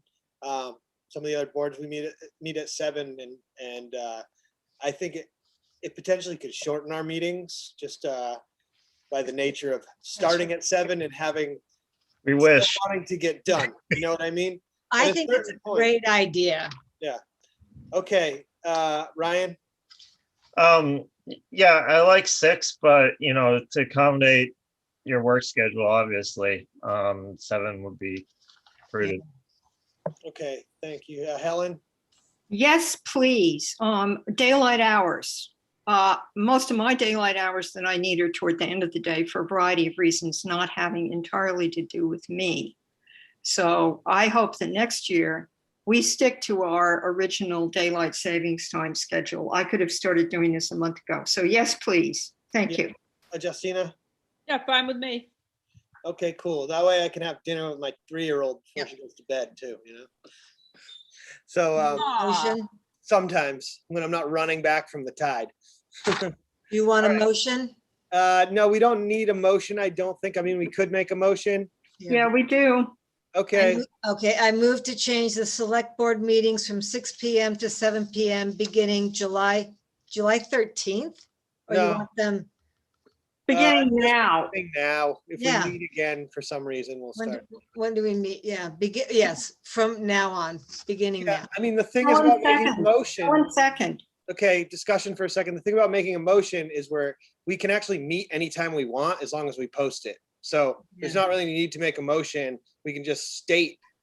But if you want to make the motion, let's say, change the meeting, the regular scheduled meeting time from 6 PM to 7 PM. Okay. Second. Okay, roll call vote. Janet, I. Christine, aye. Ryan, I. Michael, aye. Helen, I. Okay. All right. Mike, the reason for a motion was because a long, long time ago, we made another motion about this years ago. So never mind. That's the reason to make a motion now. Thank you. That's fine. I don't care. Either. Town moderator Dan Silverman, an update on the town meeting. Danny, you here? Yes, I am. Good evening, Mr. Chair. Good evening, Okay. board. Thank you for taking a few minutes. I just want to bring you up to speed on where we're at with the preparations for Saturday's town meeting. Our task force has been meeting every other week up until about 3 weeks ago. We began meeting weekly. We think we have everything in place that's necessary to conduct a successful town meeting as we did last September. a lot of cooperation among the department heads, and I really appreciate their help in putting this all together. The tent will be going up on Thursday. I've put out a call for volunteers. I want to thank the Wellfleet Forum and the Wellfleet Chamber of Commerce, who also took the town meeting information sheet and the request for volunteers and sent that out to their email list. So I've already gotten a number of people who've responded to that. So thank you very much to them. I also want to thank the forum for putting on a well-attended pre-town meeting a week ago, just yesterday. I think there were, at one point, there were close to 80 people on that meeting. So, and I hope that the various department heads, perhaps the select board who were on that meeting, if there were questions that you heard that were answered, that you need to be able to answer at town meeting, that you'll come prepared for that. Just talk very quickly about the motions booklet together with Mr. Sumner and Rebecca Eldridge. We've put together a motions booklet, again, with some input from town council. We've used this for the past few years. It saves, in some cases, having to read the entire text of the motion, and every voter will have that given to them when they check in for the meeting.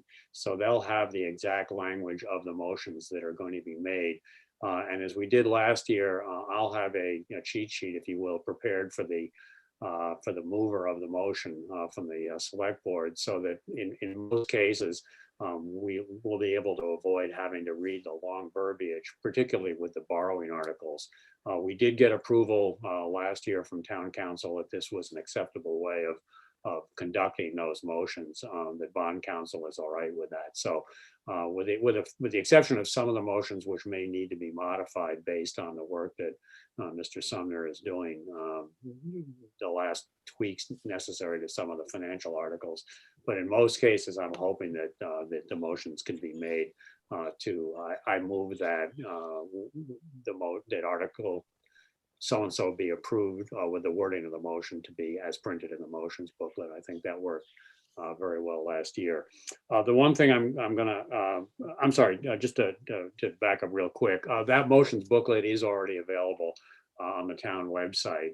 It shouldn't be too hard to find. If you go to the page that has information on the 2021 town meeting, down at the bottom, there's a link to the motions booklet. If those who want to familiarize themselves with it ahead of time, the select board may want to do that as well.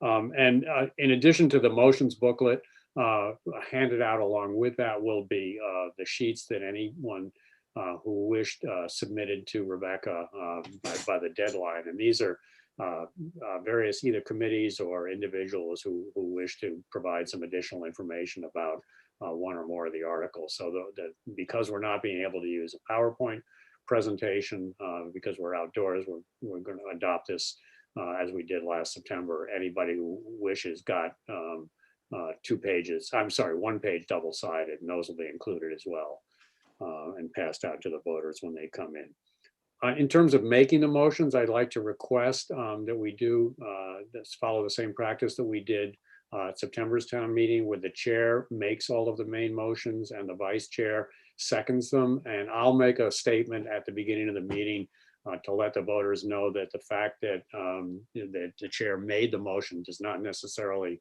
serve as an endorsement. It's strictly a housekeeping measure to make that motion. So if Mr. DeVasto and Ms. Reinhardt are agreeable, I think that it does speed the meeting along rather than having to have this sort of round robin of making the motions. If there's something that somebody has a particular interest in and wants to make that motion, that's fine with me, and that's really up to you. But I think in terms of the making the process as smooth as possible, if the chair and the vice chair can make and second most of the main motions, I'd appreciate that.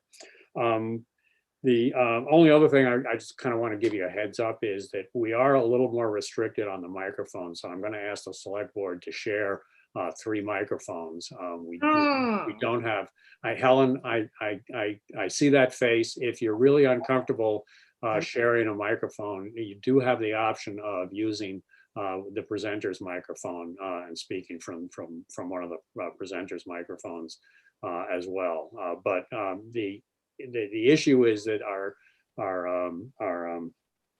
our sound vendor, the individual, the firm, they're having to do town meetings. Churro's town meeting and our town meeting are both on the same day, so they're somewhat restricted in terms of equipment. There also is a limit to how many microphones they can effectively manage through the board. So in consultation with them last week, we said that the select board would share 3 microphones. FinCom gets 1.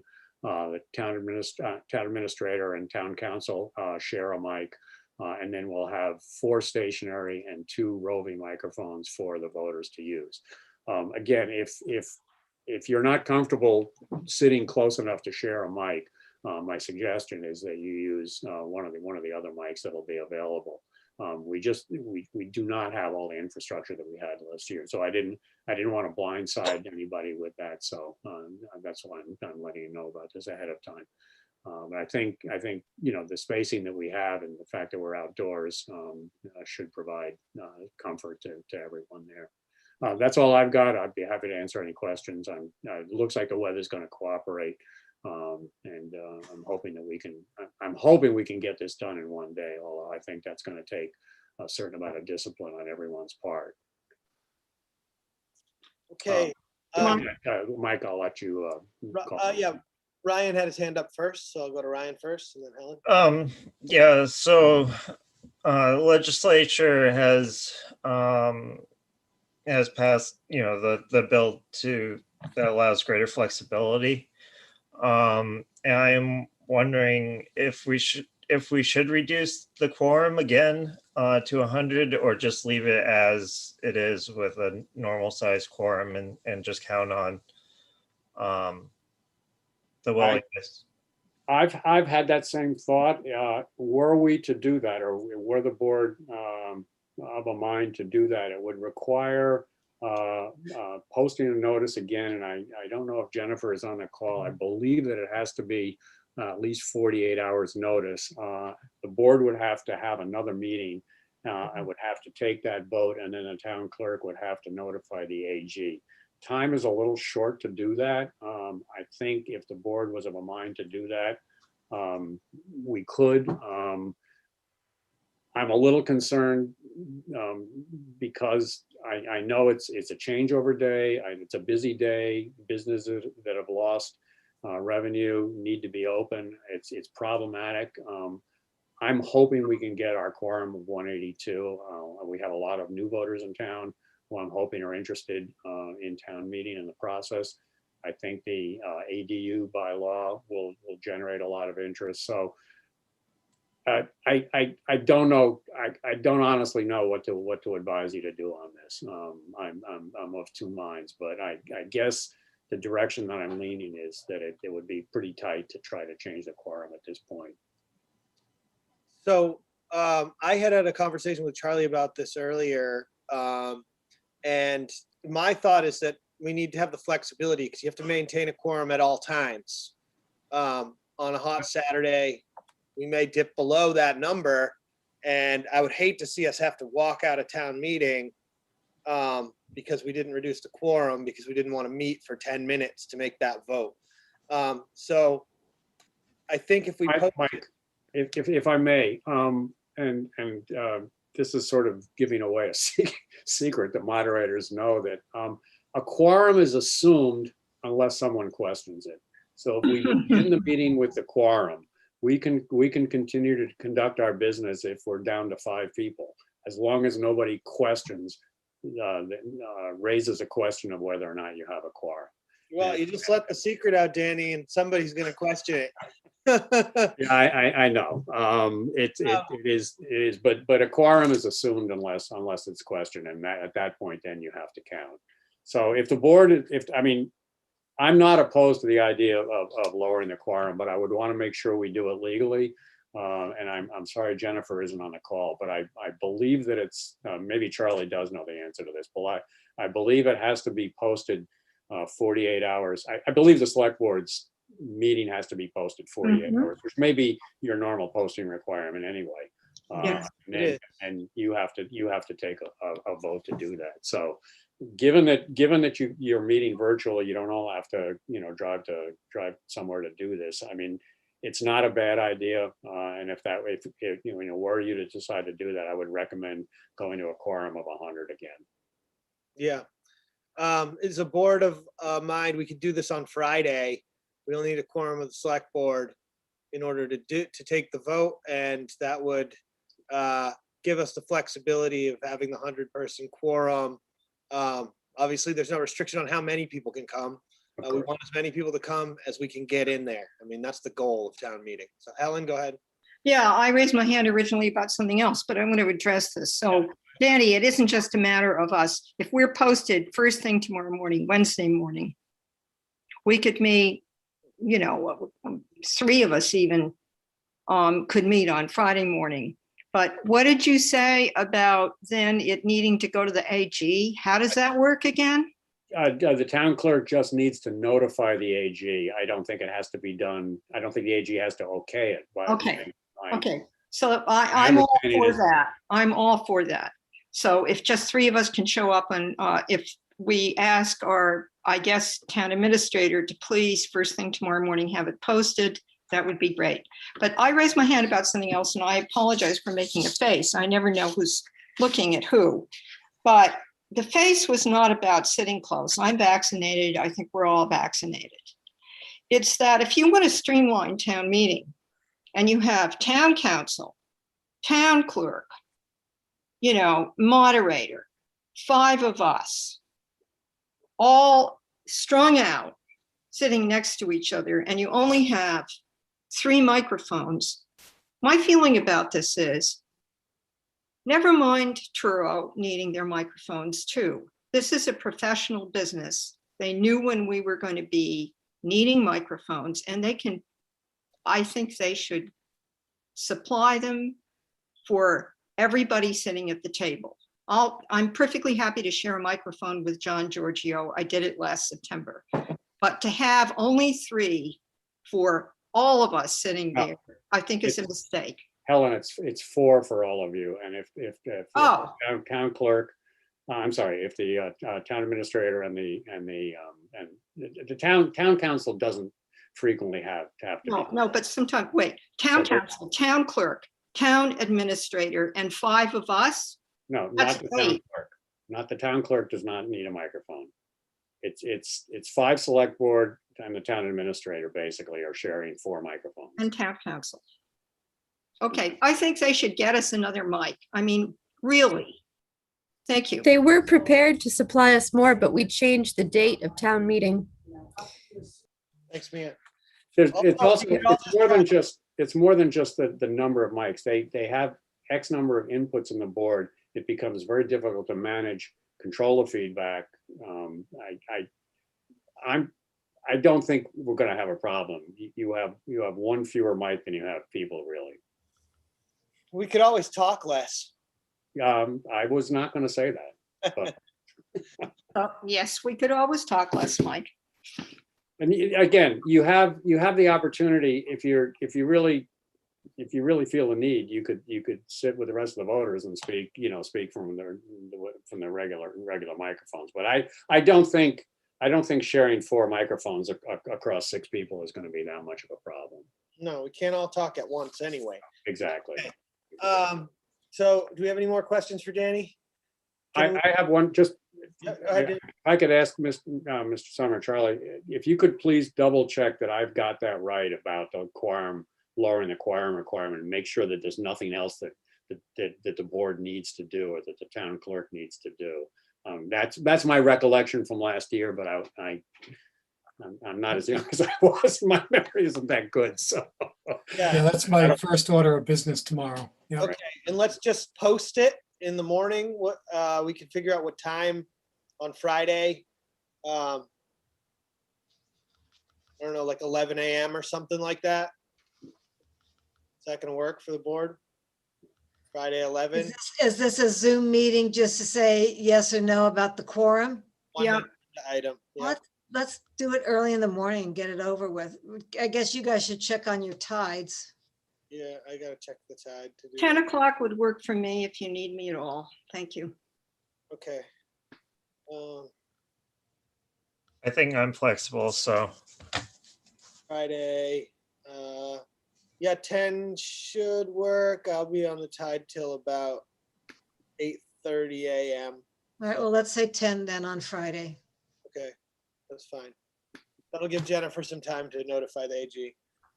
And if we can't do it, we can't do it, but we might as well put it on, we might as well make an agenda item and post it so we can have that flexibility. I think that's a prudent move. I appreciate that. Yeah, What time is it again? 10 a.m. Friday. Friday? Okay. You can always zoom in on your phone too. Yep. It'll be probably covered in mud and oysters. Okay, now we have, moving on to the next topic, amend food truck regulations for Tanya Felix. Basically, do we have Will Sullivan on here still, or did he leave? Will still here? There he is. Yeah. Hey, Will. Hey, So this came about also because we conditioned this on Will determining the area and the space for this to go, and also the concern from the harbor master about the moving in and out of another truck and trailer when there's so many boats coming in and parking. And so I believe Tanya purchased an overnight parking spot from the marina. correct. And so in order to resolve the issue, we have the ability to condition these permits. So I put this motion together to basically condition the permit so that you would have discretion over moving that unless there's a risk to public health, safety, or equipment or equipment. And I just want to clear that with you. I don't know if you had a chance to read the motion, but I think it's in line with what's been discussed. Yes, and thank you for that. Okay, can we have anything from the board? Yeah. Sorry. Okay, Helen? Yeah, so in our regulations, and this came under considerable scrutiny at one point, there's a requirement that if a food truck is on town property, it has to be taken off it every night.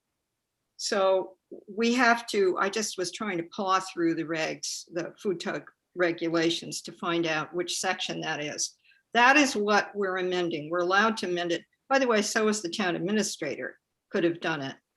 But never mind, here we are and we're doing it, and that needs to be referred to. So let me continue to paw through this, but maybe it should just be in the motion referred to as the regulation that requires a food truck to be moved off town property every night.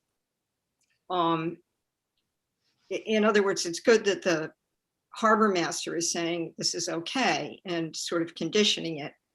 But when it was given scrutiny previously, Harry Turkanian was our TA, and it was a liability issue. It had to do with Mayo parking lot at the time. And it was fiercely discussed and decided that it absolutely had to happen every night. So I just wanted to put that out there, you know, institutional memory, but we have to refer to that as being okay in this motion. Okay. And I wish somebody had included the food truck regulation in our packet, but no. Well, what my take on that is that the individual has basically purchased a parking space for the town for the purpose of storing something overnight. And so therefore it's leased town property, right? It's basically like the same situation. She can't operate outside of her operating hours.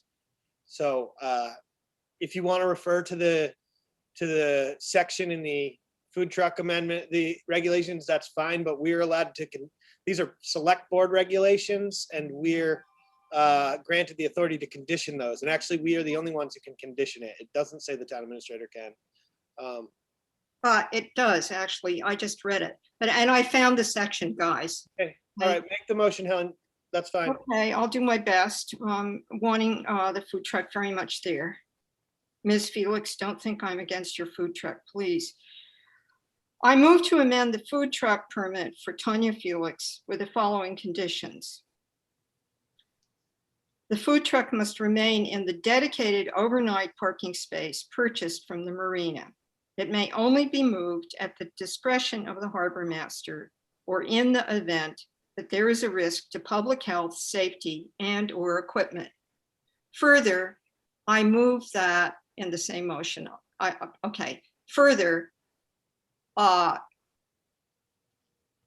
we suspend the requirement in the food truck regulations section titled Operating Requirements for Mobile Food Vendors, Section 1, which requires food trucks to be removed from the licensed area at the end of each day and not permitted to remain overnight anywhere on town property. Second. Okay, can I have a roll call vote? Janet, I. Tina, I. Brian, I. Michael, I. Helen, I. Okay, motion carries 5-0. Okay, thank you. Now we have the agenda item to add the Provincetown Independent as a newspaper of record. I spoke to Jeannie about the newspapers of record, and she didn't have any problem adding this one. The only concern she has is basically that the newspapers, that public hearings can happen expediently, and whichever paper basically allows for the public hearing to be posted in time is what she'd prefer to use, but that's, I have no problem moving to add this paper. Ryan, he's brought this forward, so. go ahead, Ryan. It's the paper that a lot of the townspeople read. One of the purposes of a posting public hearing is to inform the public, and to do that, you need to be in a newspaper that people are reading. I would honestly like to remove the Provincetown Banner and the Cape Codder as newspapers of records as well, because I just don't think very many people are reading them anymore in the town of Wellfleet. So, thank you. Well, I'll just say my mom reads the Banner every week, and Yeah. the Independent. So I don't know. I don't know the math on that. So I'm not going to weigh in on which one's read and not read. So, Helen. Yeah, I read both, and they come on the same day, by the way, but the more the merrier. Does this cost anything to have us post? Yeah. Well, how much? I don't know. Jeannie, actually, Jean's, is this Jeannie Magus on the? Through you, Mike, to Jean. To add a newspaper record, there isn't any cost. The cost comes when you take out the advertisement for a hearing. But not simply posting meetings. Is that correct? If you're advertising. Excuse me. And this isn't just, yeah, let Jean talk. That's not true, Ryan. I'm sorry. We pay for advertising in all the papers. Yes, that's what I was saying. Through you, Mike, to Jean, how much do we pay, please? The Banner is the, Cape Codder, I'm sorry, is the cheapest, then the Independent, and then the Cape Cod Times. But how much, please, roughly? I don't have those figures here with me, Helen. I'm sorry. I just have no sense. Is it $50 a month? What is it? No, you pay per ad. Yeah, we usually pay when I have to put ads in for the selectmen or, hearings. It's usually about $6. Oh, okay. Unless it's an emergency, last minute, then I have to go to the Cape Cod Times. And that is way more. Because that's like 4 times more. And the Independent is not convenient for our schedule of advertising. If you want an ad in the paper, and it has to go in the paper and for the time period, I can put it in on Tuesday at the Cape Codder, and it will be in that week's newspaper. For the Independent, I was told I had to get the ad to them 2 weeks prior. Ooh. And I don't have that time half the time. I've tried to, we did advertise once in the Independent. And then when I went to try again, I couldn't because it was too long a wait. It would have been a 2-week wait. And most of them are 14 days. Yeah. Okay, Justina? Yeah, I think that as to Ryan's comment about nobody reads X paper, you just look at the circulation. So that would be a quick set of numbers to pull rather than be subjective about it. I'd be happy to do that. I don't think that I used to buy newspaper ads and you just look at the circulation and they would have the circulation by town. So I wouldn't drop a newspaper without looking at the circulation in the town. I just would not want to remove a paper if we had to have a public hearing that, needed to be posted. I think public hearings should be expedient. Like every time there's a public hearing requested, it gets on the agenda. And I wouldn't want to have to push it off because if it's in between weeks and then you wind up maybe having like a 4 or 5 week wait. Right. Hearing on there because of the overlap in dates, because it has to be 10 days prior. I'm not in favor of removing them, but I don't mind adding this one. So right. Nor would I drop a paper on an assumption of popularity without doing a numerical analysis. Agreed. Well, can I have a motion? Can we take no action and get the numbers and come back to this? Because Ryan, I think it's a valuable thought. Helen, why don't we just add it? You pay as you go with advertising. It's not like you're paying somebody just to say that they're a newspaper of record. Yeah. No. I'm talking about circulation numbers. Yeah, well, let's just adding it as a paper record. I'd like to make a motion. I move to approve adding the Provincetown Independent as a newspaper of record. Second. Okay, a roll call vote. Janet abstain. Justina, aye. Ryan, aye. Michael, aye. Helen, aye, if we're not dropping the others, which we're not. Thank Yes. you. Okay, motion carries 4-0-1. Okay, thank you. Okay, now Charlie, you've got something here to discuss sign and sign the 925 Chequesset Neck Road easement. Yeah, thank you, Mike. This has been an issue that I have briefly talked to town council about. And so this is an easement that allows this party they've already done it, installed a water line across Chequesset Neck Road. And they get their water from the Yacht and Country Club Trust property.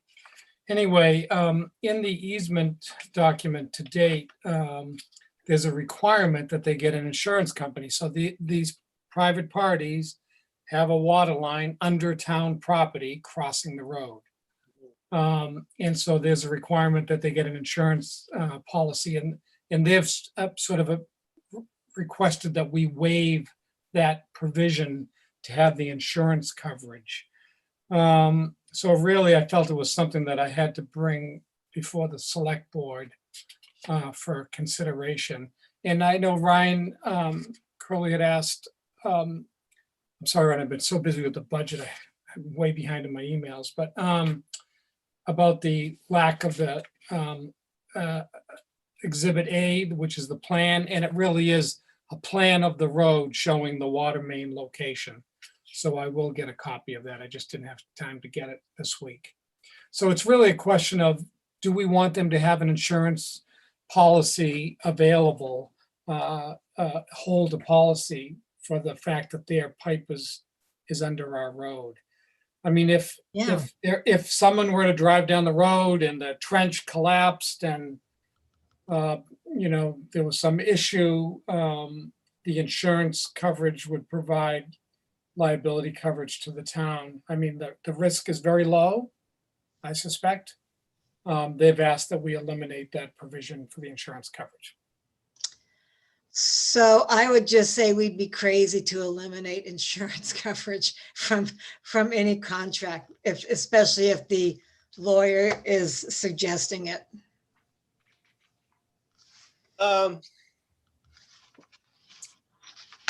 Helen? Yeah, I agree with Janet. And this is not an insurance policy that they're going to have for years and years and years. We absolutely have to have it insured for the, so that the town wouldn't be liable, because guess what? It's a public way. Guess what? A lot of people grow on it. Has to be insured. Sorry. It's reasonable for them to request it. Ryan? Yeah, so my grandparents had a campground, and they had a water system, a fairly sizable water system. And every year there was a couple of lines that would spring a leak, and would cause damage. If it goes under a public way that's paved, the damage that can be caused by a water line break can be quite significant. So I definitely think that they need to have some way of ensuring that the town doesn't have to assume a cost if their water line breaks and causes damage to the town facilities. So thank you. I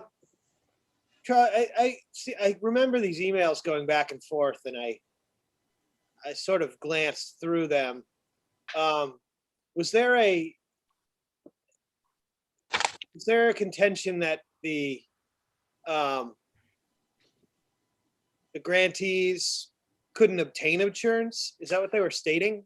Well, I think that, I will admit I haven't spent any time on this matter, but they've indicated that they haven't proven that they couldn't get insurance.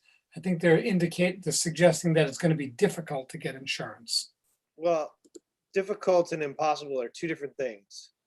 So I don't think that's been demonstrated yet. So I think that they're going to have to demonstrate that before I would consider waiving the insurance requirement.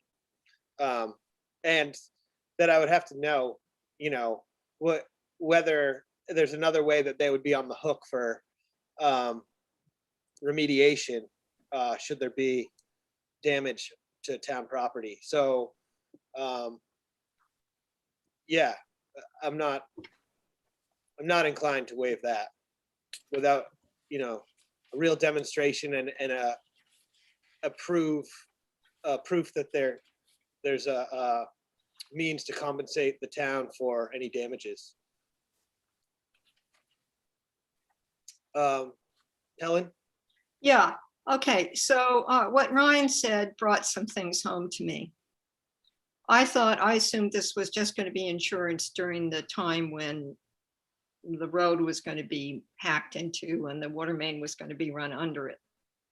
But it sounds to me, and I read this, the first version that we had of whatever a while ago. I did not read it yesterday, so I'm a bad select board member. But is this an insurance coverage? Did anybody read it? Yeah, I read it. Is it for years to come, or is it just? Yeah. Yes. Sure. Okay, we got to have it then. If there's any kind of, leak, I mean, how many leaks are in pipes all the time? And we have acidic water, and they're on Crescent Neck Road, and there's erosion, Yeah, if they need insurance. Yeah. That's it. They want the water. Okay. I also Googled him, and he's got plenty of money. Oh, Janet, careful. Ooh, doesn't matter. Architect. He's an architect. He should know that he needs insurance. Well, it's let's not go there. Push back to them. We went there. Say that the board is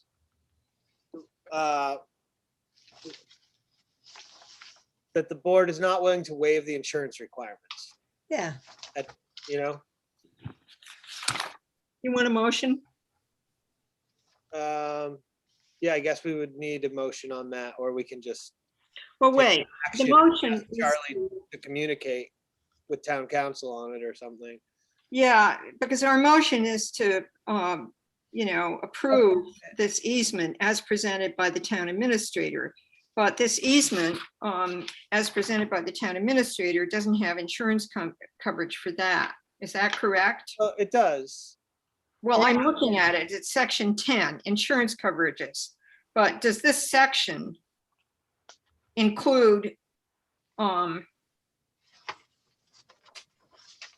years and years of insurance, ongoing insurance? Or not? In other words, is this section going to do what we want it to do? I'm ashamed that I didn't read it carefully yesterday. So, Mr. Chair, so the agreement that's in your package is the agreement that is recommended by council. Okay. And the petitioners wanted to remove that provision, I forget what number it is, to 10. eliminate that provision. Yeah, provision 10. Yeah, thank you. Yeah, okay. So, all right, yeah, so this is as presented. I thought we were voting to whether we were gonna remove the insurance coverage. And that was the only easement they were willing to sign, but I would say I would vote to approve this as presented by the town administrator. And then they can either sign it or come back to us. So. Yeah. Okay, I move to approve and have the select board sign the 925 Chequesset Neck Road easement as presented by the town administrator. Helen, second. Janet, I. Roll call vote, Janet, aye. Go ahead. Brian, aye. Justina, you're muted. Sorry. Thank you, Ryan. Justina, aye. Michael, aye. Helen, aye. Okay, motion carries 5-0. Okay, now we have the town AV channel policy. Ryan? Okay, how to present this?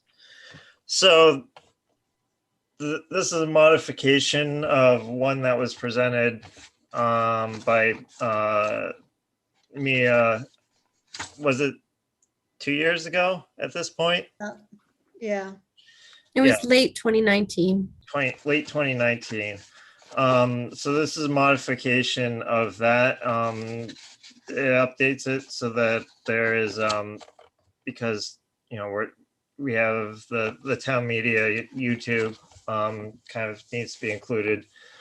So it has the flexibility to do that. And the main thing is that all the public meetings would be recorded one way or the other. If town staff is not available to record it, the chair of the committee is responsible for recording a meeting. And I think it's been pretty evident during this the pandemic, the value of having a lot of our meetings recorded. I know I even refer back to them frequently myself. So thank you. Yeah, this addresses most of the concerns I had originally, except I'm a little apprehensive about, the idea that every chair is going to have to manage videotaping a meeting for it to happen if they don't have town staff. And I'd like there to be an opportunity for them to record via audio if there's no one present to do the videotaping. It depends on the committee or how tech savvy they are. But I know a lot of people have iPhones and everything, but Helen and then Justina. Yeah, thanks for addressing some of this language. Let's do change all open meetings have to be available for steaming. No, it's streaming. There's a typo that's hilarious. But Mike, the chair is responsible for getting it to happen. That doesn't mean the chair has to do it. For example, Rebecca Taylor is not hosting the Shellfish Committee meetings. She has worked it out so that our Shellfish Constable is doing it. And typically there's at least one person who's tech savvy enough. You put it together. It's just that the chair is responsible for getting it done. So I think audio is not really good enough. I think it should be just the way it is in here. And I'm so glad this is coming before us again. Thank you. Justina? We just had the historical commission come before us and they need 2 volunteers. It's it takes a lot to serve, and we have a lot of committees. I think that it's very important that our major committees, regulatory boards, be videotaped. But there are, the last time I counted, and I defer to somebody else, there's something like 27 committees, and they have varying degrees of levels of interest. And I really wonder if anybody, you know, in a rush of enthusiasm to videotape everything, really thinks through, number one, the interest level in all of these different committee meetings. And number two, look, they don't all even have committee secretaries to do the minutes. And if you make it too burdensome to do the volunteer work, people are already giving their time for free. So I think that the language of requiring it should be softened a bit. I'd be for requiring the major regulatory boards, and then something like encouraging the other boards, because I really question the need for every single committee to suddenly be taped just because we have the technology doesn't mean we have the need. I mean, come on, people. If 5 years ago they weren't videotaped, doesn't mean now it's of earth-shattering importance. They are. Just because we have technology doesn't necessarily mean we need it. The main purpose of the main thing that happened when we got Excel spreadsheets and word processing in offices, it didn't necessarily mean productivity went up. It meant paperwork went up. So I think we should soften the language a little bit and not immediately require every single committee to suddenly do it, and ease into it a bit and see how it goes. Personally, I mean, this has changed everything. I'm thinking about when we go back to in-person meetings, doing it on Zoom is relatively easy. And I think, you know, for the most part, you know, I don't really know the capacity of the town to actually staff and videotape all the meetings, or to provide equipment for all the meetings. Maybe Mia can chime in on that. But, you know, when I had amended this originally and sent it to Ryan, I kind of thought language like recorded by audio or video for streaming and or television broadcast in their entirety. And partly because not everything can fit on the TV networking or is necessarily cut out for TV, but that people should have definitely access to be able to hear or view every meeting in town. I just want to make sure that the capacity is there to do that, and that the sort of technical assistance would be there to make sure that every committee that meets, especially if they're not just regulatory committees where they're meeting, maybe there's only you know, a few of them, that they can actually videotape it in a means that could get on a YouTube channel. I mean, I certainly know that everybody, you know, under 30 is going to be able to manage that generally. Yeah, but what I meant is if they're going to have help, fine. But to suddenly make everybody do it and volunteer and do the minutes, it's like. Yeah, I think if there's town staff, that it should be able to be videotaped. If we can do That's what I meant. Do you want me to chime in, Mike? Yeah, Mia, Or- yeah, that'd be great. You know, if you can just address that. The answer is that you can create the capacity if you would like to. This is a choice about whether you're going to invest in this department. And I no longer have any vested interest in it, so I'm just speaking as a bystander. But the town has the money to create the capability in terms of staff and equipment to do this. Whether or not the town wants to do this is really up to you guys. That's it. Well, and you don't have the capacity to start doing this tomorrow, but you could generate it. Right. That's Yeah. my concern, but we are on Zoom still, so it's really not been an issue, and it's been enlightening, how easy and easily facilitated that is. My concern is basically the process where which we require these, but we don't provide the technical capability and the staffing to do that. And I want to make sure that if we do this, that we make sure we have that in place. And clearly, if we have the staff in place and there is the money for it, which is another issue right now, that we can do that.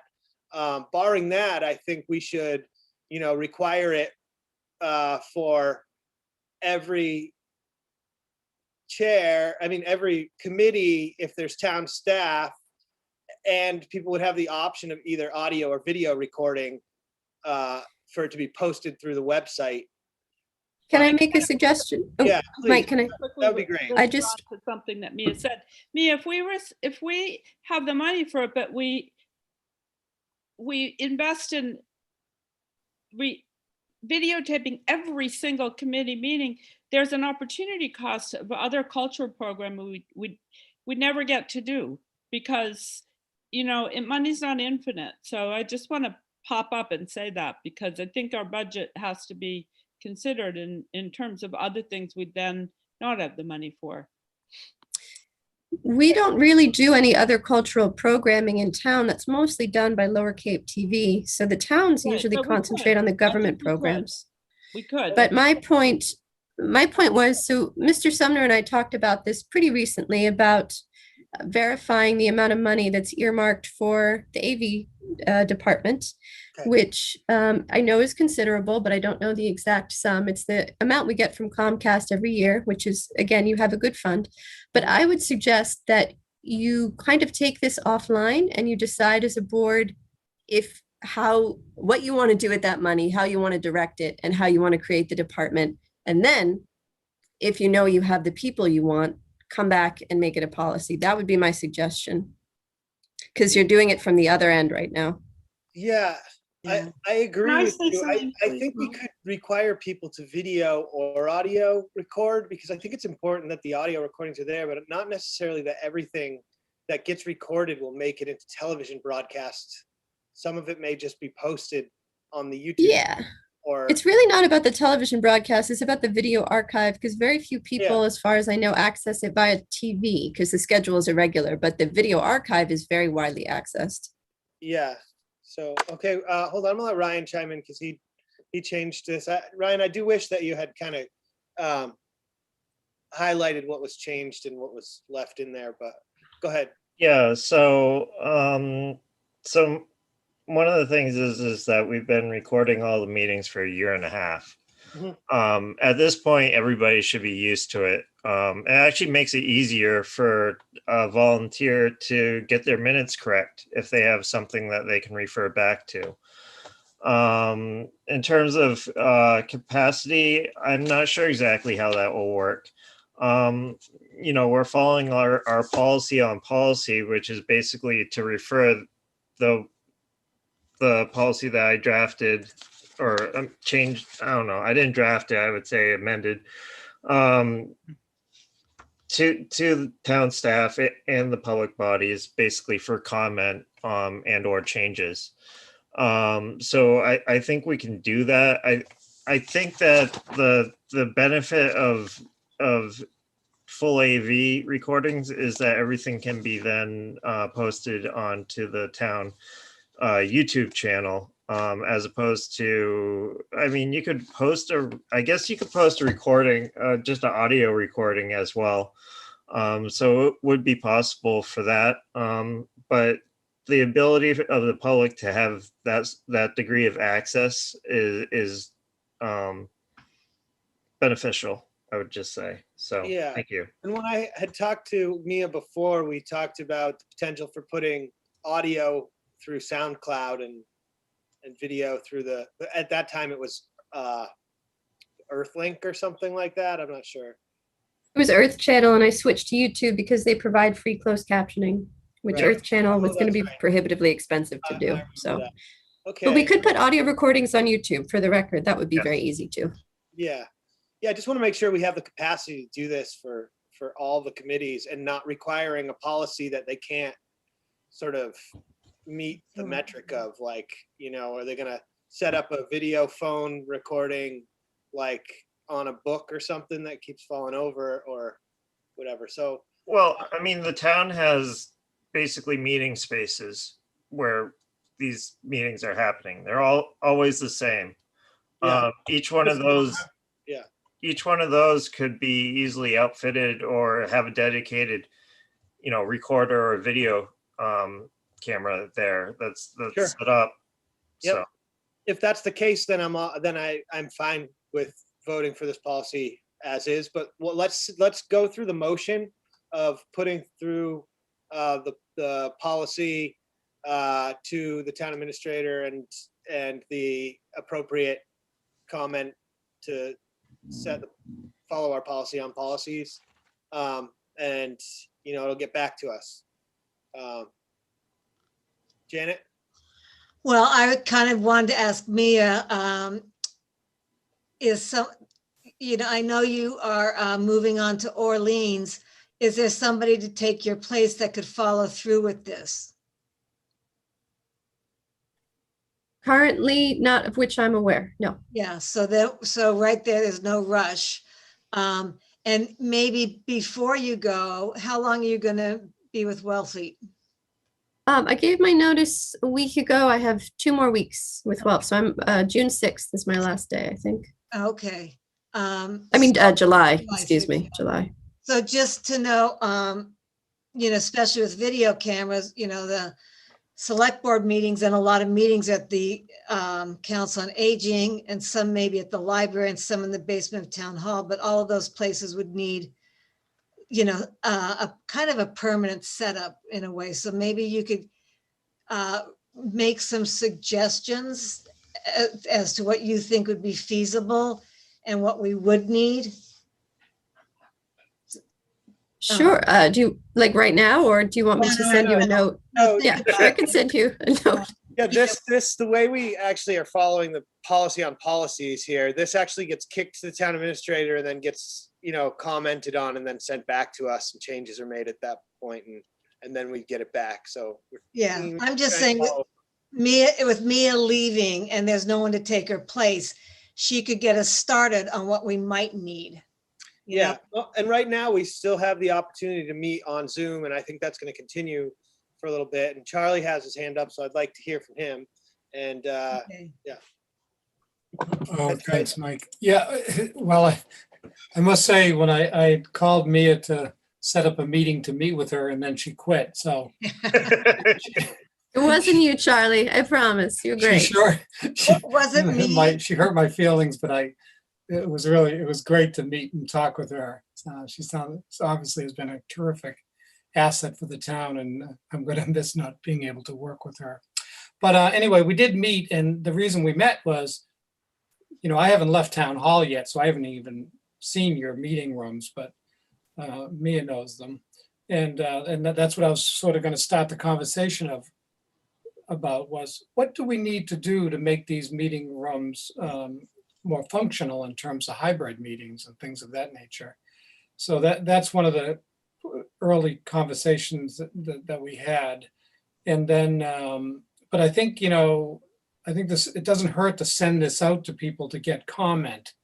I'll just say that I wouldn't mind having a little bit more time, because we're going to have to chase people a little bit and corral people. And I am really preoccupied with some other issues right now. So I wouldn't mind having a little more time. And then, yeah, and I've already talked to Mia about providing some recommendations about what we might do and what the costs might be. And then one of the other things that Mia and I talked about is, my instinct is we probably have quite a bit of money already reserved and unspent, but I need to work with Lisa Sauvé to untangle that as well. So we are working on those elements, and I just wanted to mention that. Okay, great. Okay. Thank you. Yeah, and the PEG money, I've had my hand up for a long. sorry, Okay, go ahead, Helen. Yeah, a couple things.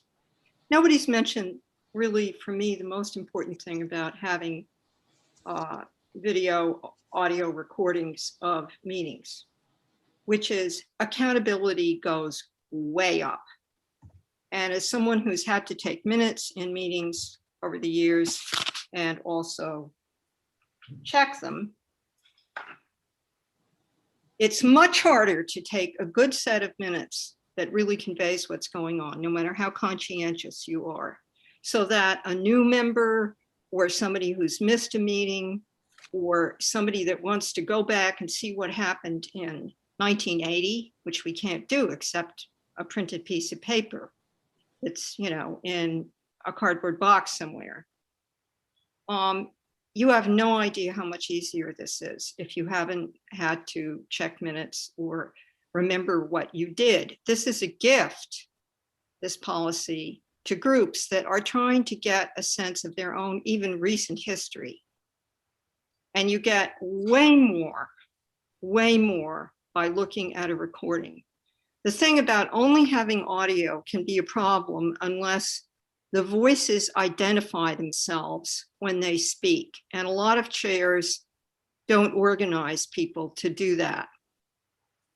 I think this is an excellent idea. And Charlie, through Mike to you, this is not its first go round. This has been brought up twice already in front of the board.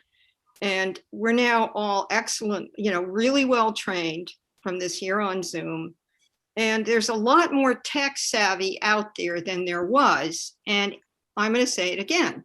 A lot of these groups, maybe they don't have somebody that's an actual member. Let me finish. You've got to talk a lot. I'm almost done. Thank you. Okay, we don't There's need a lot more tech savvy out there and you can get help.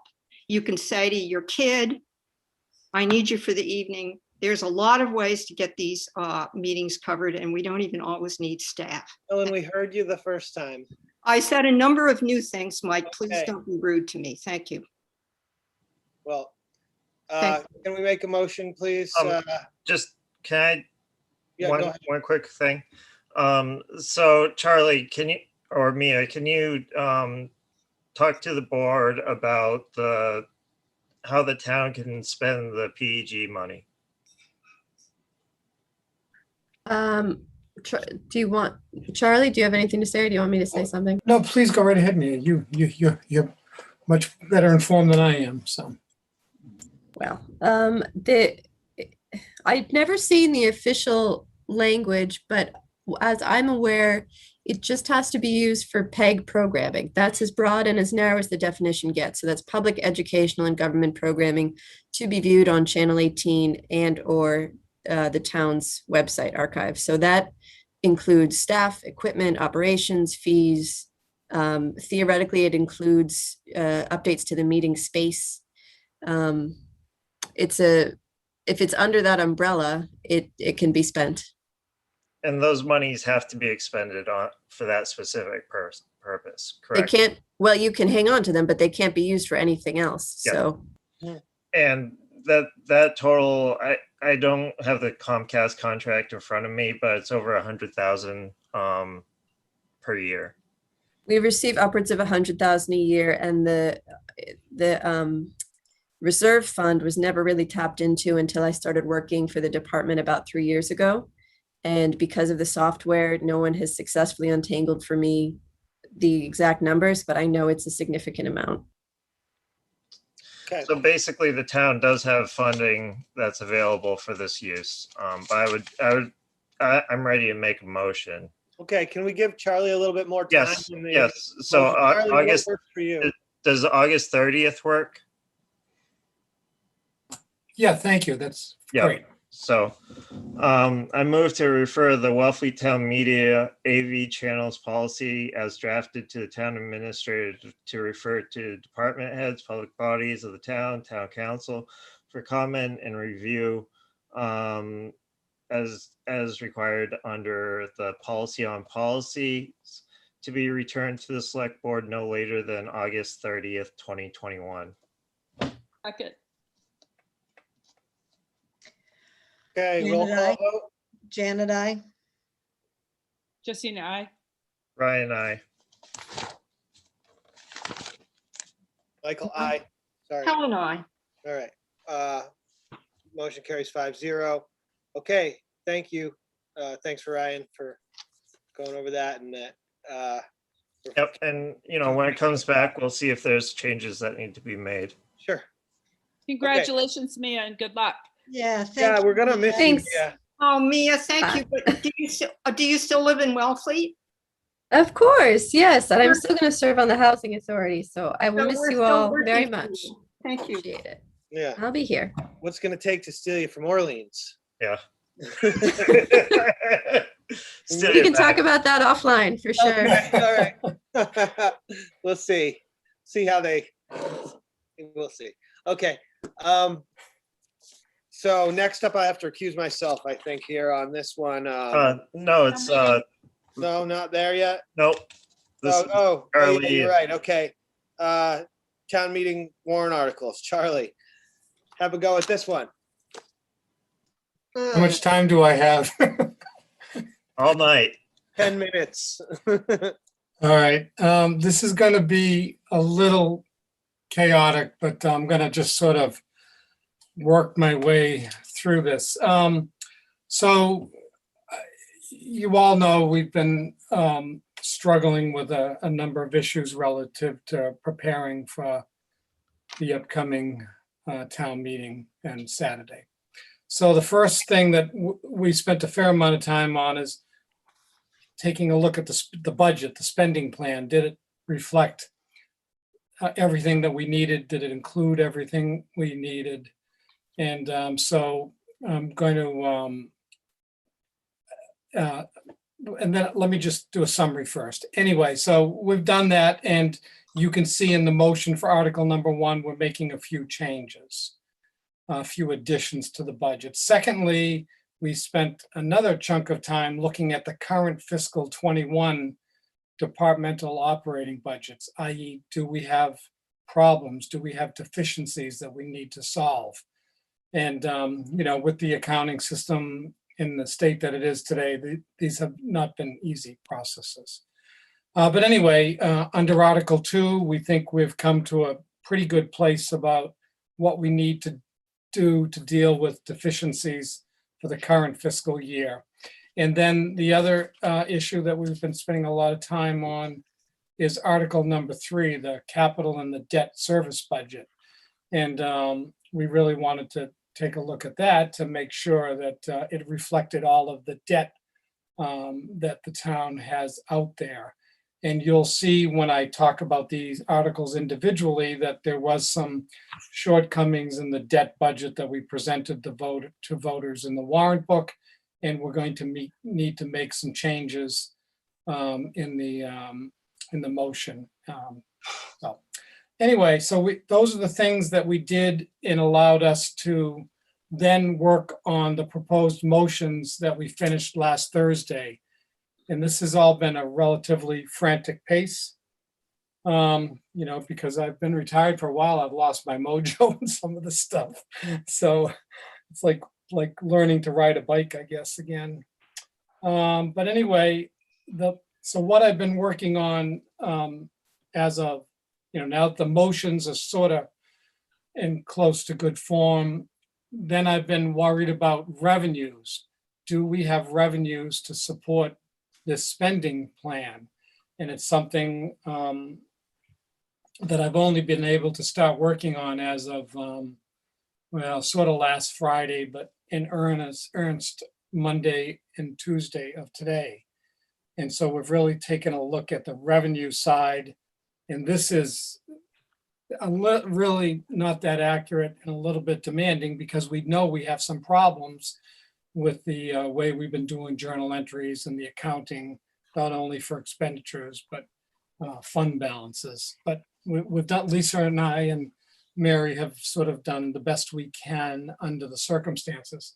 So when I did all of that, I tried to create a revenue and expenditure forecast document. And once again, I've been working on that this week.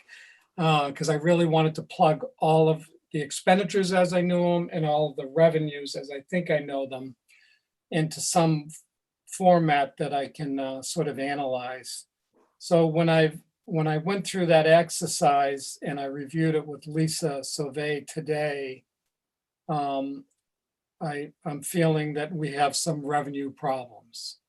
Now, as they were preparing the budget during the winter and in the last several weeks, they talked about using essentially just shy of $1.1 million out of the beach fund.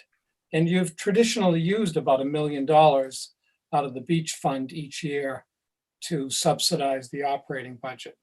Well, the reality is we don't have them. And when you use funds like the beach fund, it's what you have on the books the day you hold town meeting. It's not a receipts that you can analyze revenues over the whole fiscal year. So when we took a look at the beach fund as of today, we really have about $694,000, not $1.1 million. So we have a problem. And then we also took a look at the ambulance fund because we were going to use the ambulance fund to finance a number of issues in the capital budget. And those amounted to, if you really look at the spending plan that we've included for the ambulance projects, which was the ambulance, the mobile data terminals, the fire rescue command car, and the additional training, $10,000. That amounted to about $423,000, I believe. Well, we only have $276,000 in the ambulance funds. So we're going to have to make a series of amendments on town meeting floor to deal with these. And what I'd like to do, Michael, if it's okay, is I'm going to talk about the critical articles one at a time and then drill down on that article and then what I think we need to do for Saturday. Okay. Is that all right? Yeah, sounds like a whole meeting. Let's do it. Oh, I know. Well, what we've been doing in the last 3 weeks should take 4 months, right? Right. I know. And I think, prior to you getting here, that there was an idea that the beach fund and the ambulance fund could be considered as as estimated local receipts instead of as a fund that had to have actuals in it. Yeah. So it's not treated the same as short-term rentals where we can estimate that receipt and on the year over year and use that the way it was. So, yeah, it's a quirkiness of the law, but you're right, meals, room occupancy tax, fees, those are you can anticipate revenues and estimate them. You can't do that with these particular funds. So anyway, so where are we? So I'm going to let's take a look at the motion book which is in your package, I believe, article number 1, the operating budget. So as you can see from the motion here, when we took a look at the operating budget, we did have a couple of problems with the operating budget, and we've listed those in that first chart, A, B, C, D, so we're adding money to the town administrator expense. We need $2,000 to satisfy a contractual obligation that you have for one of the staff in the office. We didn't include any money in the budget for the reserve fund. It was just an oversight, the pace, the demands that we were all working under. So we need to absolutely need to add $89,500 there. And then we have a small addition to shellfish salaries and a small addition to DPW facilities. So those are amendments to the budget that we need to deal with.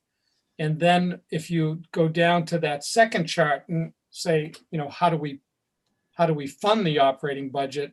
I already told you we don't have, you can see we were going to use $1,008,000 $400,200 out of the beach fund. Well, we only have 694 to use here. And the only way that I can recommend to the board, well, one, we could cut the budget, which is no way we're going to be able to manage that between now and Saturday, in my opinion. So the only thing I can suggest is that we were going to use $200,000 here from the stabilization fund. And I think we really need to use $514,200 out of the stabilization fund. It's to cover that shortfall in the beach fund. So that's what I'm recommending in the operating budget. Now, one of the things I did run into Mike today, this allows us to, present a budget, maintain the services as you know it, using the stabilization fund to sort of, stabilize our situation. And then we'll work all summer long to try to see if maybe we're wrong on some of these fund balances, or maybe we'll get a free cash certification that'll be something that we could replenish the stabilization fund for. So anyway, I think I'll stop there and see if there's any questions about what I'm recommending on the town budget. I feel bad about this, but this is the best I could do under the timeline that I had. Mike, you're muted. I'm just happy to see this is getting worked out right now, but I'll defer to Ryan first. He's had his hand up for a while. So with the additional, I guess, transfer from the stabilization fund, how likely is it that we'll be able to repay or transfer the full amount back into the stabilization fund after free cash is certified? Well, I'm gonna have to be honest and say I have no clue, right? I mean, we have a lot of work to do, critical work to do over the next 3 or 4 months. I may come back to you and say, things are better than I thought, or there are problems that we were unaware of. So I don't want to promise you anything, but I will simply say that, we'll work hard to kind of reconcile some of these fund balances so that we can try to nail them down and be more accurate. And I think our first policy goal is going to have to be to focus on, dealing with the stabilization fund transfer. Okay. That's it for right now for me. Charlie, I have a question. It's just an answer that is, I'm sure I know the answer to. I'm just not sure why. I know in 2020 we certified free cash for 2019, and that was never allocated into a budget. And I'm wondering if we just can't use that anymore because that budget period's passed and we have to recertify free cash. There's a certain amount of window before you have to recertify the full amount, right? Yeah, no, and until we deal with all of the issues that we are currently dealing with, we just can't, we can't get it certified that quickly. Yeah.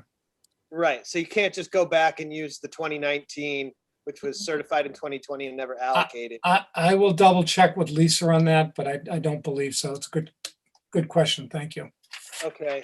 Yeah, because I know when we did certify it, I looked at it recently because you can get it on the DOR website. The status of our free cash at that point, hold on, give me 1 second so I can get the figure exactly right here. Yeah. Roughly. The status It goes 823. 823,000 for FY 2020. Yeah. Yeah, FY 2020. So we're in FY 2021. So we did certify free cash FY20. I'm just looking at that too. It looks like I did pull that off the DOR website too. So it looks like you did that in, It looks like that actually should be the fiscal year 2019. If we yeah, say- but that was for July 1st, 2019 free cash, it looks like. Yeah, okay. Yeah, So that was- anyway, I'll check with Lisa on that tomorrow. okay. I'm just curious, because I thought that maybe we'd be able to allocate the funds from that certified free cash. Yeah. They never were allocated, but there's probably some reason why. So I just thought I'd bring it up. But, you know. Yeah, and I was unaware if you've had any town meetings since that period. Yeah. Yeah, no, it never got allocated into a budget that I know of. Yeah, you had a town meeting last September, right? No. Oh, yeah, that was our annual town meeting. We only had one, and it was Yeah. postponed until September. Yeah, I don't know if you used any of that money at the time, but I'll double check. Yeah, if you can check that. And so, yeah, that's good. And I think because that hasn't been allocated, we probably have free cash coming, that I'm hopeful that there's enough funding to replenish stabilization, but Yeah, I mean, I think that's a good goal and we'll work towards that. It depends on what other deficiencies we uncover, right? So, okay. if there are any, so. Helen? Yeah, I was just pulling around trying to get into the DOR website so I could see what you guys were looking at. Mike, could you send us a link? It can happen after the meeting. I'll send it right now. So. Thank you, Ryan. Yep. Thanks. I believe everything that was said. I just wanted to eyeball it because I couldn't find my way in. Thank you. Not during a meeting. Not smart enough.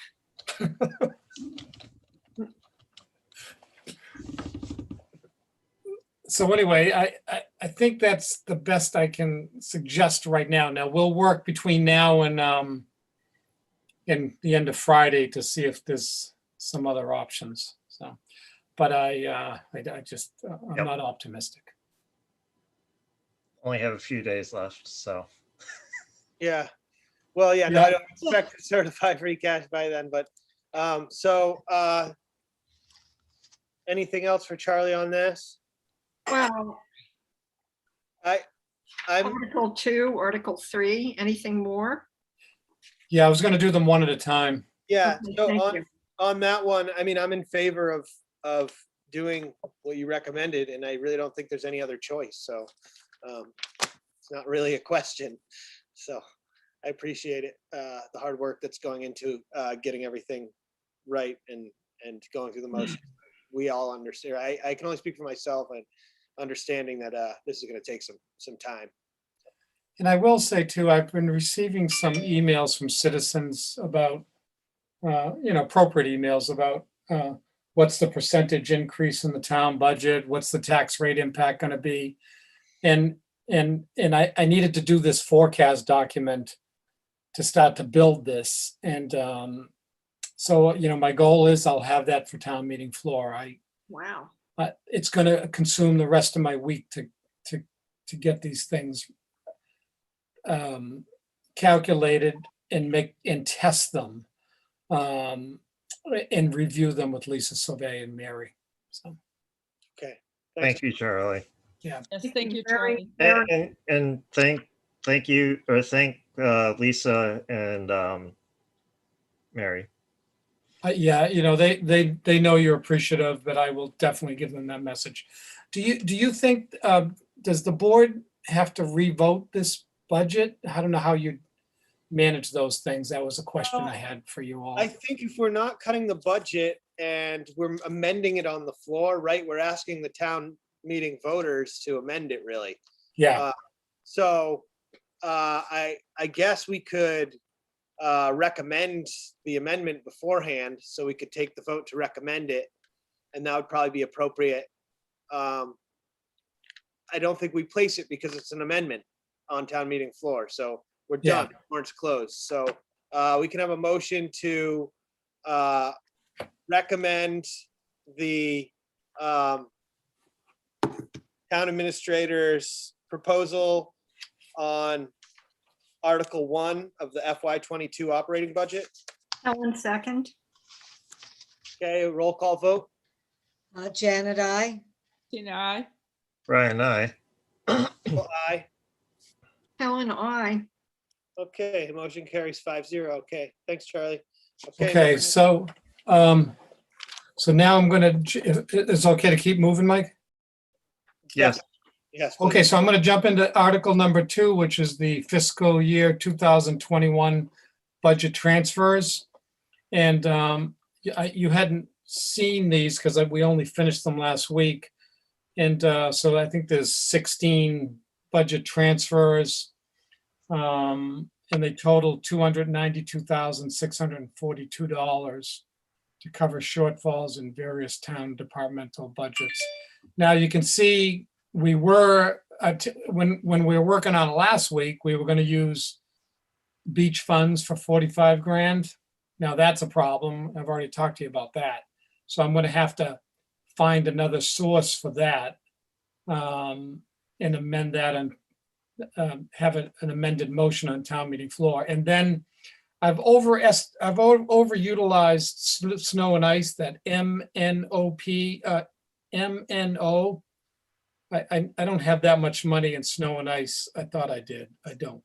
So I'm going to have to play with that on town meeting floor too. But Lisa and I will meet tomorrow, try to find some revenues that we don't anticipate that we're going to use before June 30th. And I'll have to amend that on town meeting floor. So now I don't think you voted on this article at all because you never had the detail. Okay, so if there's going to be changes between now and town meeting, should we just vote on it at town meeting, whether or not to recommend or not? Mike, you're muted. Well, I think we could vote to recommend, I think we could vote to recommend the town administrators. Well, it's kind of tough because there is going to be changes, but I think that at this point, it's kind of like we can vote to have faith in the town administrator finding ways to resolve the issue. And that way at town meeting floor, it can be read that the select board recommends the town administrator's proposals. The 292,642 won't change. So if you wanted to vote on that total amount, that won't change. Okay. Okay. Yeah. Yeah, that's fine with me. And then you just got to find the money to put in there. Yeah. And you're transferring it to things that need to be funded. There's no choice on these things. No. So we should just vote to recommend Article 2, and then the amendments will be there. Because we never voted to recommend Article 2. And that's the 292,642. And then the amendments will come at town meeting, on town meeting floor to make the adjustments. Does that make sense? Yeah. Yes. Helen, you got your hand up? Oh, yeah, right. No, my question was just answered. In other words, what I got from this is money's going to be moved around, but the punchline is going to be the same. But that should be the first thing that's said when these amendments are presented on town meeting floor. In other words, it's not more money. It's just they're coming from other things, and then a quick list of where it's going to be moved from. Yeah. Okay. Thank you. That was, sorry, I should have lowered my hand. Thank you. I move to recommend Article 2 for a total of $292,642. Sorry. 42. $692,642. Second. Second. Okay. Roll call vote. Janet, I. Christina, I. Brian, I. Michael, aye. Helen, I. Okay, motion carries 5-0. Thank you, Charlie. You're Okay. welcome. Article 3, Charlie. Okay, yeah, thank you. So on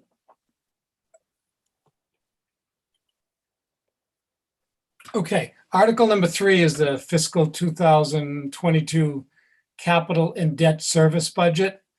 And so just a minor housekeeping item under that, if you look at the motion, Appendix B1 capital budget, we're eliminating the town clerk shelving for $11,000 and the town clerk microfilming for $5,750. Funding already exists for those two projects, so we're not saying we shouldn't do them.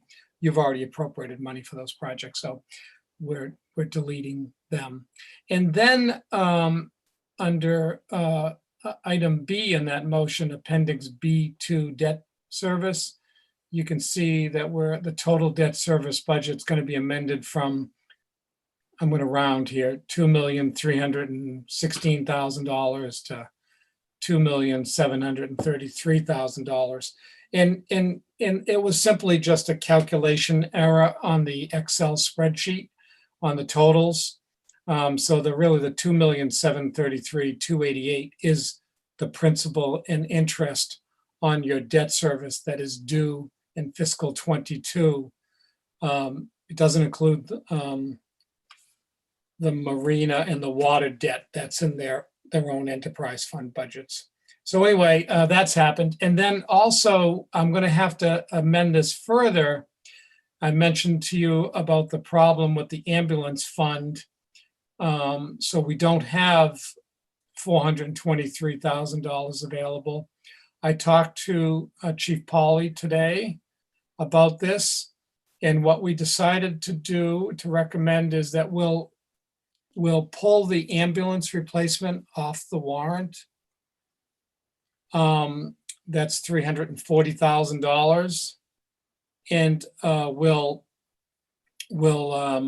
we'll be collecting revenue all summer long in the ambulance fund.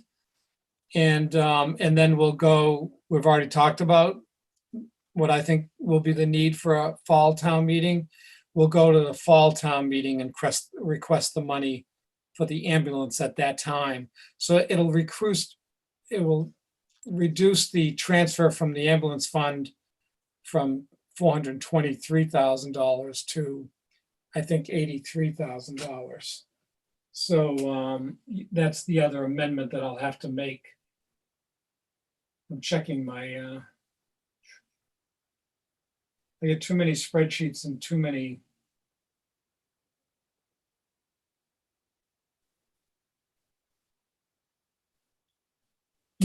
Yeah, that'll decrease the transfer from ambulance funds to $83,000. I'll have to adjust the grand total. I haven't done that yet, so.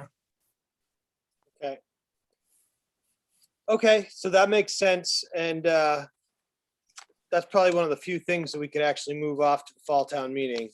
Right. Yeah, okay. And yeah, okay, that's fine. Do we need to make a motion to recommend? Oh, Ryan, you got your hand up. I'm sorry, I didn't see that. Yeah. So what's the impact of the difference in the Appendix B2? You mean for the total? Yeah. Yeah, sorry. Like 400, it's basically 400,000. It's 340 less. Yep. I'll tell you. So the grand total for this article, I believe, will be $3,178,419.80. Okay, that's after removing the ambulance out of the ambulance fund. Yeah. And reconfiguring B2 to the actual debt service. Yeah. Okay. Yep. All right, that makes sense. So I'll have to add a C to eliminate the ambulance. Yeah. Can we make a motion to recommend the town administrators? I have a question. Yeah, go ahead. Yeah, sorry, through you to Charlie, you may not have this, but since you've had your nose in it, for weeks now, is there any of our debt service that's going to be done in this coming year? I I honestly, I know Mary McIsaac has been working on that.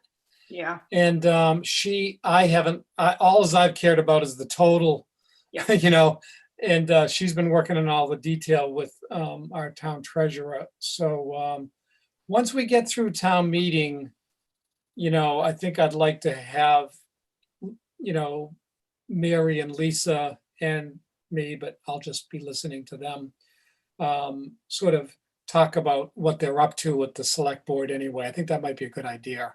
And then the public would get a good sense of, you know, what we're doing with our time and your money.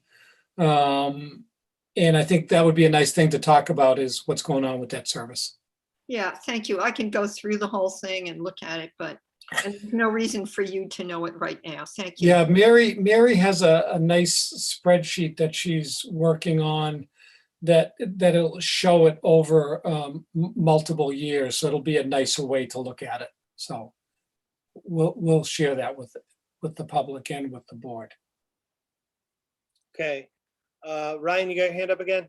Yeah, so is that sheet updated from the one from May? I have one from Miriam. Yeah, I think the one that was included in the warrant book that was sent out, that was the one that was essentially 2,316,565. So that was Miriam's, right? Draft that got put into the warrant. Okay. So yes, that's the change. And so in what we've done in the back of this motion booklet is we've included a new appendix B2 that shows the public the debt and the total. Okay. Okay. Thank you. And by the way, I will tell you that, you know, except for like $10,000, I think all of your debt is excluded from Proposition 2.5. So. Yeah. Wow. Okay. Can I have, or I'll just make the motion. I move to recommend the town administrator's proposed amendments for Article 3 in the FY 2022 capital and debt service budget. Second. Roll call vote. Janet, I. Aye. Ryan, I. Michael, I. Ellen, I. Okay, motion carries 5-0. Thank you, Charlie. Yeah, thanks. I'm sorry it's so late, but No, this is. Well, look, No, you thank haven't you. been here that long, so. yeah. Now, there are going to be a few more, like, you know, Article number 6, we were going to use beach funds to pay that unpaid bill. I need to find a new source for that. Article number 8 is non-union other personnel salaries and expenses. We're just going to indefinitely postpone that. We didn't need that article. I'm just trying to see if there's anything of substance that I have been, the one thing I was going to ask the board about was if you could go to your motion booklet on article number 25 and 26. Now, and tell me when it's okay, but anyway, article number 25 is the disposal of dredging spoils study. Yeah. Article number 26 is the Wellfleet Harbor Flora and Fauna Survey. I know they're both important. They didn't have a funding source. They were going to be raised and appropriate. And I've already told you we're in trouble there. So the only way we're going to be able to present these two items to town meeting would be if we use stabilization fund. I haven't had a chance to reach out to the parties that have sponsored these articles. Can they wait till the fall? I haven't had time to deal with that. Yeah, I think if they can wait till the fall, they probably should. Yeah, I think they could. But we should find out and make sure that there's not something hinging on these happening immediately before. And who should I talk to? What, is that a committee I or? think, Yeah. John John, Gill and John Reel. John, Yeah. and John Dunn. Okay, thank you. I will do that tomorrow. So I was gonna try to deal with it today. I didn't. Okay, so that's an issue we need to deal with. And then I'm gonna jump to your motion book, article number 27 through article number 32. Those are all of the community preservation articles. Yeah. And I think Lisa, I haven't really worked on this. Lisa Sauvé has, and I think we have a small problem here in the range of $10,000 or $12,000 in the reserves. So we're going to meet with a couple of folks from the CPA Community Preservation Group tomorrow, maybe Thursday, I can't remember. We're going to meet with them just to talk to them, get some advice from them how to handle this. So you might see a slight change in the motion for one of those articles. But it's going to be modest. I think, and the only thing I did receive an email today that I haven't even opened yet on the, I think on the animal control bylaw from town council, maybe recommending a couple of changes. I haven't even looked at it, and I will share it with everybody tomorrow. Okay, great. Share it with everybody tomorrow in an email. And will you please copy, sorry, Mike. Go Is ahead. that fine? That's Yeah, fine. will you please copy Officer Keough about it, please? Great. Thank you. Can I ask a question about the two NRAB requests that we said that we were going to put off, Article 25 and 26? So were they initially to be funded with Proposition 2.5 overrides, or? I don't know the answer to that. I just don't know. What article are they? 25 and 26. I don't think they are. I'm trying to quickly look for them. I think they're disposal of dredging, some available funds, because they're not that expensive. Yeah, but I think we had everything was I know. basically an override or exclusion. Yeah. I know I'm looking at an old note that we were working on at the time that said source of funding ? So I think that one just got Yeah, yeah, they don't say that they're exclusions or, yeah, okay. Yeah, and that was probably unfortunate. And we can't change that to be an exclusion at this point? No, because they're not on the ballot. Okay. Oh, okay. So, yep. Now it makes sense. Thank you. Yeah, so, yeah, sorry, yeah. So anyway, what I'm going to do is I'm going to keep playing around with this forecast, and I'm going to share this document with the select board when for town meeting. It'll be far from perfect, but it'll give you a sense of what I'd like to do to create a 5-year revenue and expenditure forecast for the town. And by the way, this type of a document, when I was working, which was a long time ago, I would share with the select board in the FinCom every other week. So this will set up some procedures for you, but you should be seeing the financial plan every time you get a new warrant, you know. But anyway, we'll talk about that further as we go down the road. So. Okay, thanks, Charlie.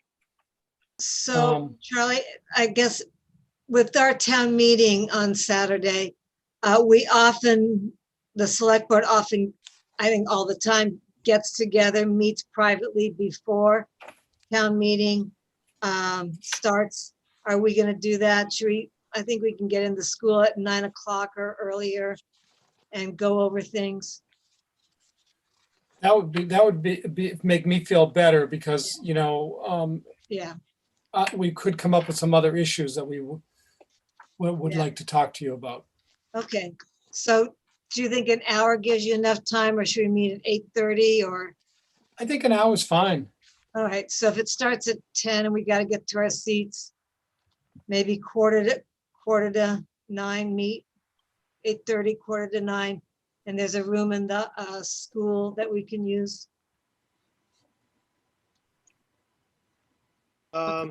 Mike?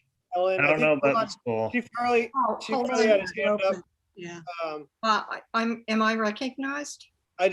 Chief Hurley had his hand up before, so I just want to go to him and then I'll go straight to you. Yep, just real quick, Mr. Chair. I'm not sure if we're going to have access to the school. We do have a conference room in the lobby of our station. You're more than welcome to utilize that. Okay, why don't we just say that then? Agree to meet there then. Helen? Yes, we can't meet privately. It has to be an open meeting. We always have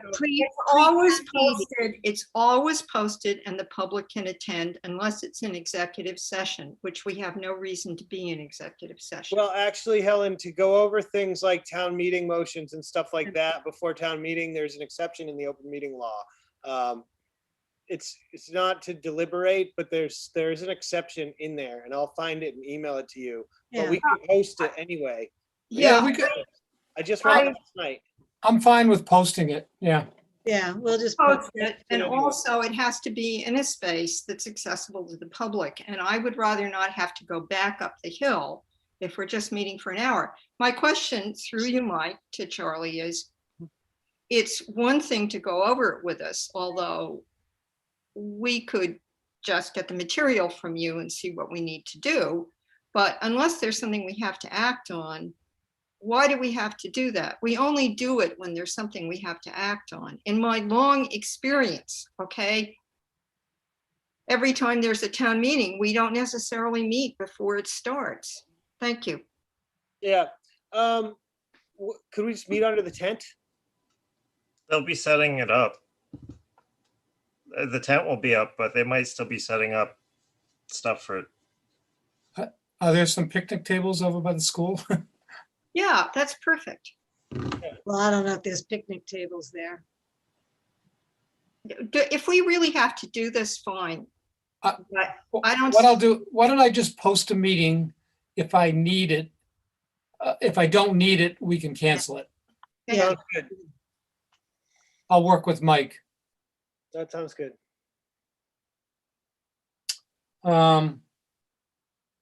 Okay, I don't know what else. I probably have more, but I don't remember. Enough. Long day, Charlie. I'm older, you know. At least you got a break to go play with oysters. Yeah, that was very nice. Thank you.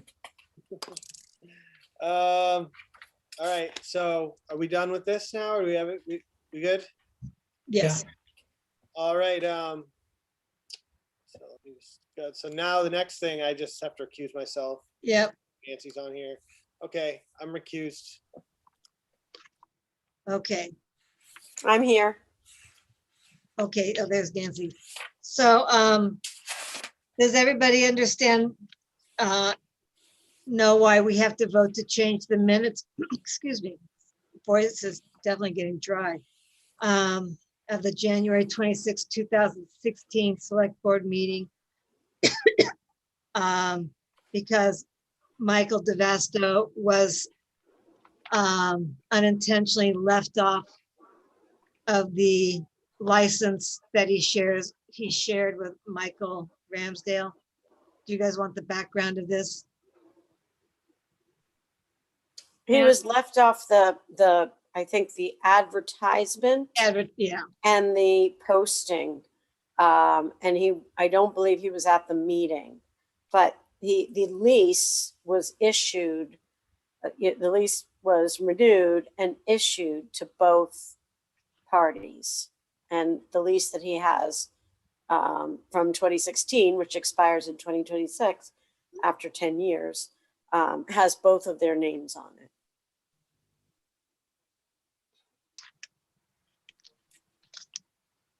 So, Madam Chair, Yes.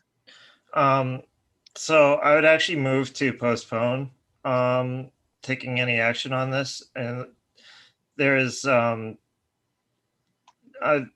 so it's been asked to town council, what's the most appropriate way to deal with this? And they haven't responded yet. Is that correct, Nancy? No. I sent an email to Charlie about it, and when he comes up for air, he can decide whether I can send that to town council. Yeah, so I'm not really comfortable on taking any action until we hear from town council. All right, is the rest of the board fine with that? Janet, I've got my hand up, but Justina does too. Okay, who was up first? Justina? I'm sort of surprised that Ryan wants to hear from town council. I don't have a problem with it. Because it seems to me that the paperwork is in order. And I put my hand up to ask Nancy to repeat what I heard, that Mike DeVasto's name is on, what I think I heard you say, Nancy, that his name is on the proper license paperwork. Correct. That's in the file. So the town has the correct license, the correct signed license document. That's not in dispute. Correct. Right. So, I mean, I think it's of utmost importance that this be handled properly, because Mike is an elected official and we don't want the appearance of anything funny, no funny business. But it seems to me pretty open and shut if his, grant license from the appropriate date is in the files of the Shellfish Warden and has the signature on it. So it seems like if the minutes are, is the problem the minutes are wrong? So the lease is in the file of the principal clerk, and evidently it was not, Michael DeVasto's name was not included in any of the renewal documentation, and therefore his name was not included in the advertisement. His name was not included in the posting. His name was not including in as the meeting was conducted. So the votes that the select board take, which was to approve the renewal of the license for Michael Ramsdale, that is all, that happened. But, and so the minutes will reflect and do reflect that for Michael Ramsdale. But then, so Michael DeVasto was inadvertently left off. However, when the town issued the renewed lease agreement spanning the years of 2016 to 2026, Michael DeVasto's name was included. So he's been farming it those number of years. Yes, he has. Right. So it's kind of a clerical error. And I went to Mass DMF. Jeannie and I went back and forth on it, and I went to DMF, and they said it's kind of out of their purview, and we should be talking about this on a town level and perhaps getting advice from town council. And so we could do that, or we could just re-advertise a public. I don't know.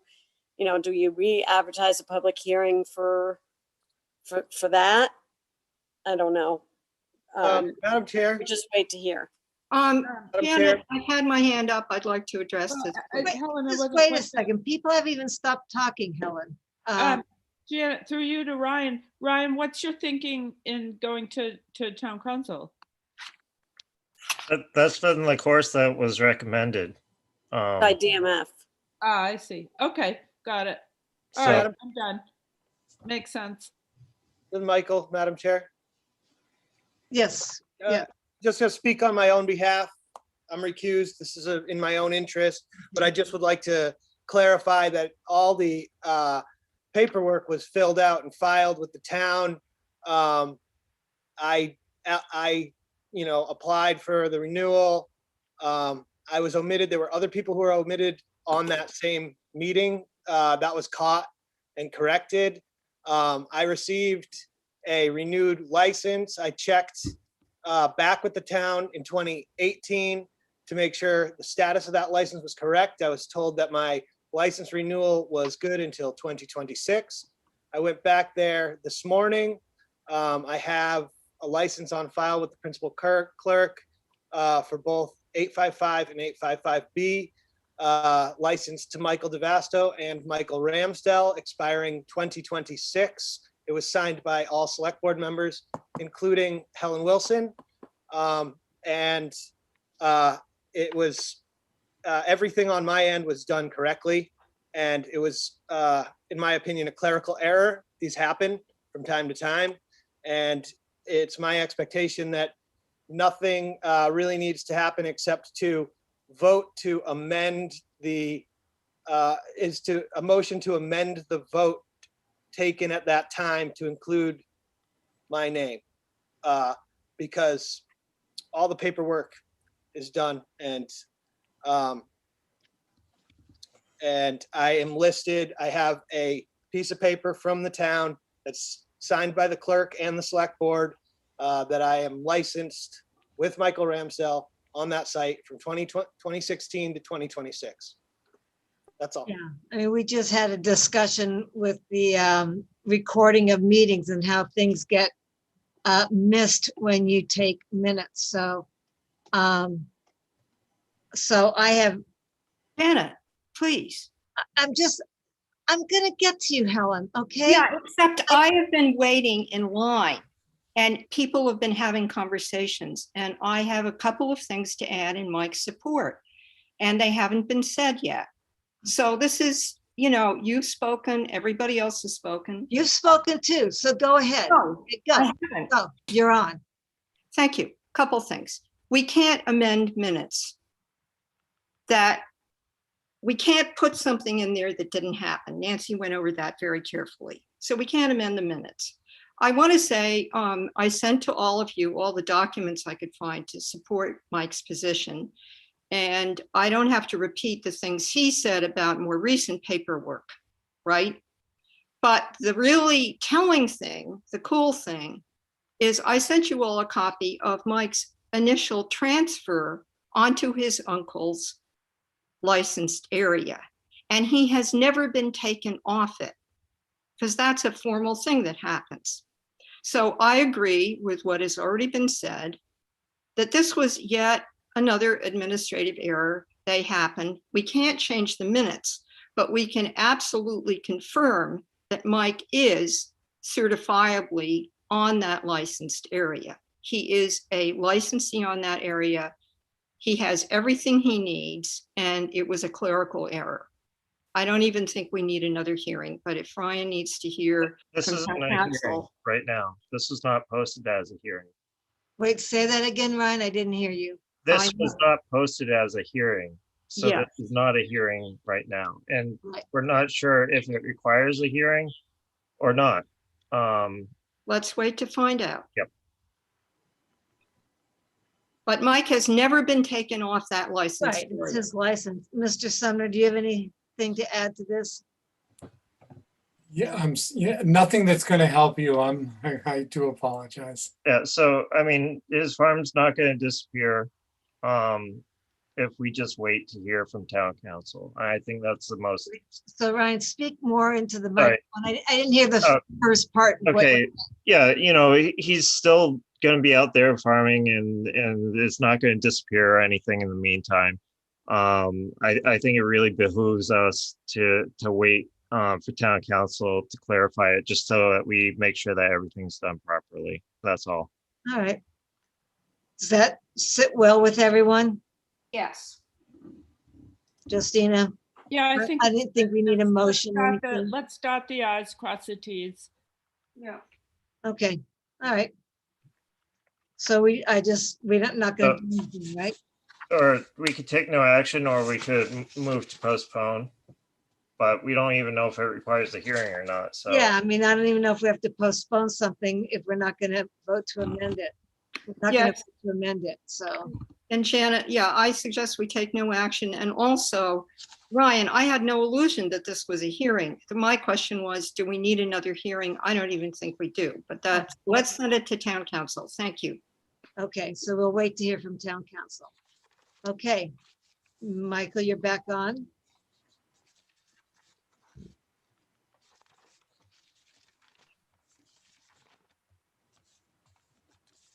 Your select board reports, I believe. Mike, you're muted. Okay, select board reports. No, TA report. No, select board's first. The agenda, it's the select board report. Really? I don't have it on here. Well, I don't know why. It's I on- don't, on yeah. the- Well, I mean, we usually have it, so does anybody have one? No. No. Nope, town meeting Saturday. Yeah. I hope town staff is able to take a vacation for a little bit after. I just got confirmation that they will be posting that the town meeting date and time on the electronic sign. So- Oh, yeah, good. Thank you. From Thank you, Charlie. Chief. And Okay. yeah, I have nothing else. Okay, town administrators report. Charlie, you got another thing? Yeah. Um, Highlight anything? I wonder if I think the only thing I'll just highlight, I am meeting with the finance committee Thursday of this week. I'll give them the same update that I gave you. I've been meeting with the chair of the finance committee quite a bit. Fred, he's been really helpful. I appreciate his assistance. And then I think the only couple of things I'd like to say too is I did participate in a Office of Inspector General in the Department of Revenue webinar on municipal audits, procuring services, best practices, and things have changed even since I was working. So I got some good input out of that process, and as we go forward, I'll share that with the select board, maybe on some ideas to improve how we do the audit function. And then I think another important thing, number 2 in my report, is I did have a telephone conference call with 2 representatives from the Department of Local Services, Division of Local Services, to schedule the financial management review of the town. That had been something that had been requested before I arrived. I think it's great. So they'll come in, they'll interview all of the financial staff, and many town officials to find out what we're doing. And then they'll come up with recommendations going forward relative to best practices. So that I think is, and they understand the situation and the pressure that we're all working under. And they're going to start that process at the end of July. So they've moved up our study in light of what we're all dealing with. Now, also, I think Heather and Maria had also gotten 2 grants from DOR to review financial policies and procedures and human resource practices. They've recommended that I hold on those until they come in and do their review of the town, and I think that's a good idea. But I just wanted to let you know that I put those on the back burner for the moment, and I have more than enough to keep me busy this summer as it is. I've already gone over the town budget changes with you in the town meeting motion book. You know that Mia is going to be leaving us. I really feel bad about that because she was really wonderful to meet and talk with. I think that's a huge loss for the town. I haven't had a chance to work on COVID issues. because I got to get through town meeting, but I need to work with our health director and the Board of Health on what our policies and procedures are going to be, but it's just in the back burner right now.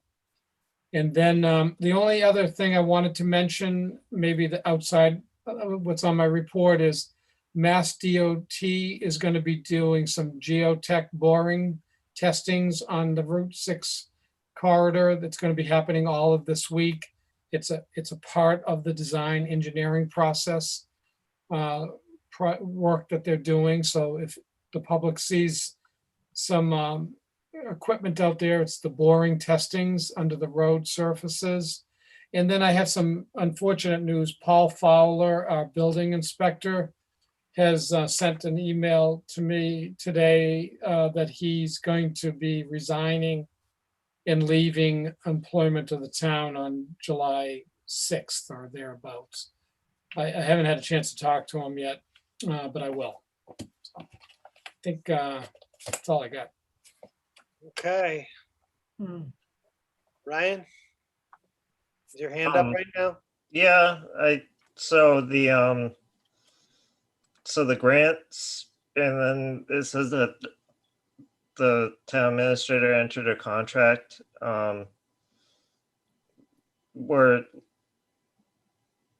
I don't know, that didn't really come before us. Did it require select board sign off?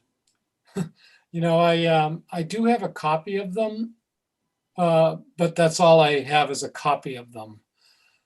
So I will share those with you all.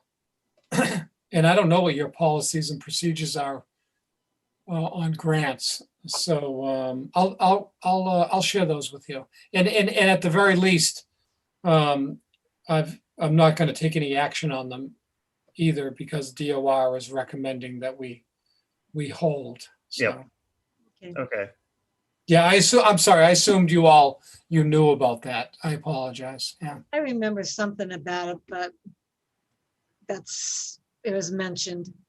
Yeah, I think they said that they were trying to secure a grant or something, but we never really saw the final.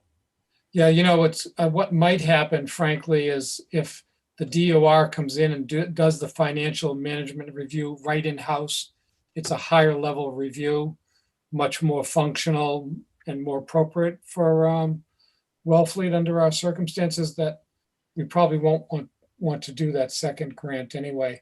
The human resource practices, I think has a lot of value, but we could talk about that further later. So. And frankly, I wouldn't want to even start that until Rebecca Slick was here, you know, working right in Wellfleet, because she's going to be critical to that process. Yep. Okay. All right. Well, thank you, Charlie. Pleasure. Topics for future discussion. So I think we seriously have to have a meeting sometime in July, maybe early August, with the select board department heads. Just, you know, here we've just got Paul Fowler, Mia Baumgarten. You know, how can we as a select board kind of function better, support our staff better? Just really hear the complaints from department heads, but also hear what works, and have a nice long discussion on how we can be a better town. So I don't know how you want to title that, but I do think we need to have it sooner rather than later. Yeah. I still think we certainly need to figure out what are sort of deficiencies in town government. That's, you know, for a long time, you know, we've had, and I'm not saying that there's, you know, there's always a lot of turnover in building inspectors. Seems to be, there's been articles in the newspaper and stuff like that, but for years, town hall itself was, you know, longtime staffers that we had up until there was a big turnover in town hall. So I remember going in town hall and seeing the same faces for years and years and years. And so, we need to sort of figure out, what we need to do to get that type of retention again. And, there's a lot of, there's another situation where there's just, less working age people around. Yeah, And an less aging local. population It's and starting to not be on the shifting agenda. demographics. So Mike, this is- housing issues, all that stuff come into play as far as attracting people and retaining them. But This is certainly, straying from topics for future Yeah. agenda. yeah. So Ryan? Yeah, I know that hearing's coming up, but I think we just have to go over the Main Street and Route 6 plans and take our lumps, I guess. Some of the public are kind of worked up about it and feel kind of left out. So I think we just have to, again, with probably Jill from Sandtech, and maybe they could have renderings of some sort for some of the intersections so that people have some understanding of what the actual scope is rather than, so.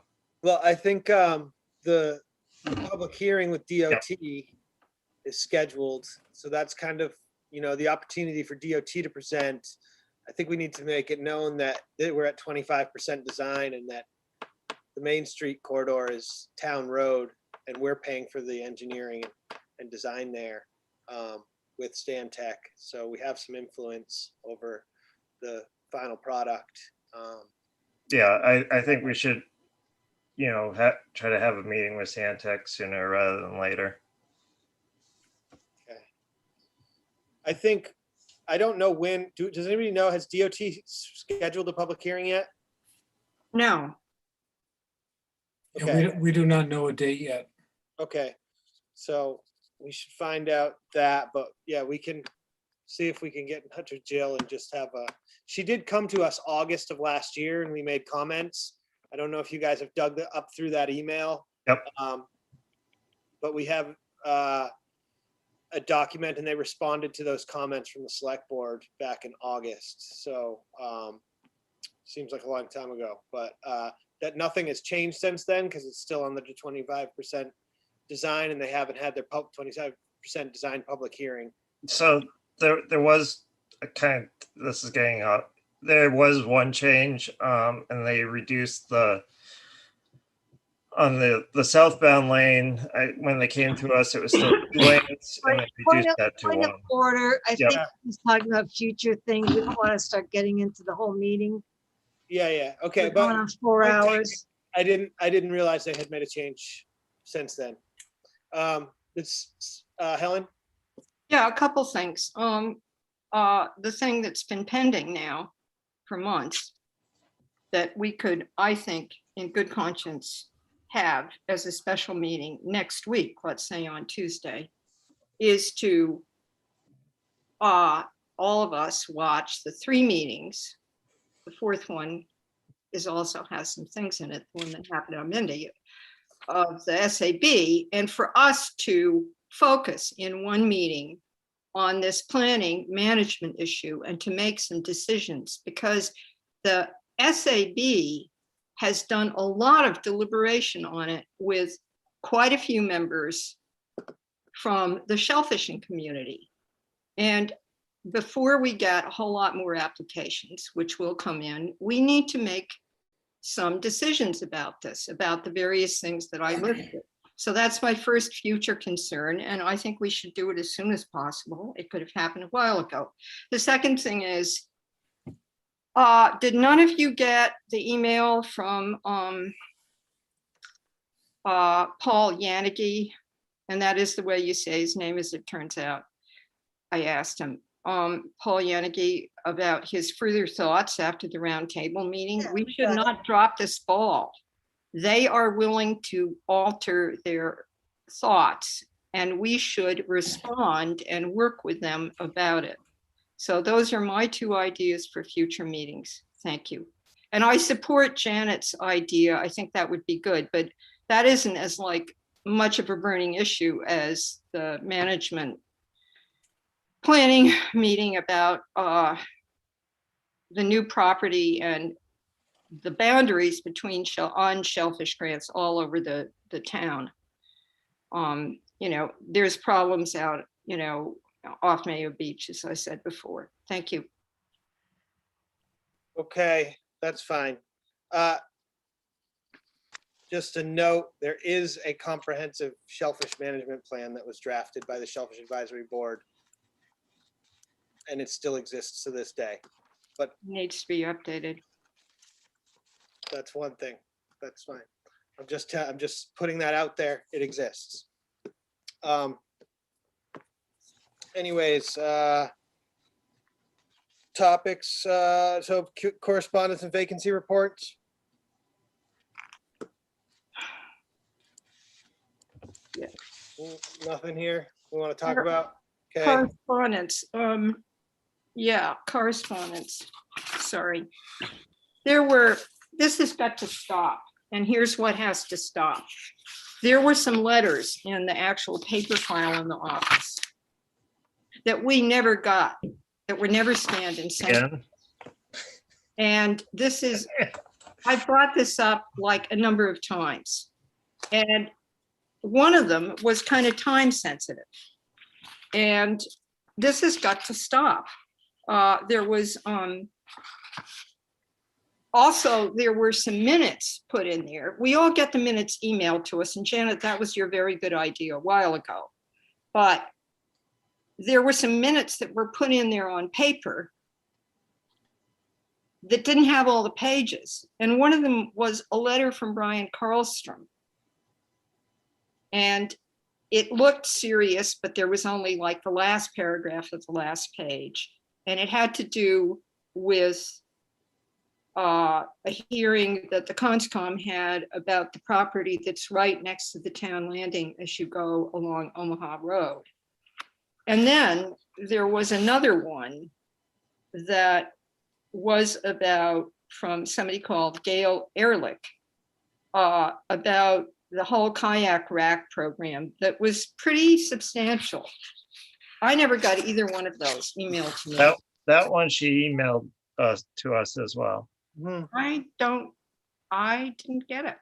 Yep. Maybe it's in my spam file, but usually I get what Rebecca emails. Yeah. Okay. Okay. Point taken here. We just need, I guess, Rebecca's not on the meeting, so I don't know who's. I assume that Rebecca is the one who usually scans those and sends us the email. So let's just make sure that happens. Justina? Yeah, speaking of staff morale, it doesn't help it to be criticized on camera, so perhaps those comments could go offline. Point taken. Okay. Next, we have minutes. I have an amendment to the minutes. Where is it?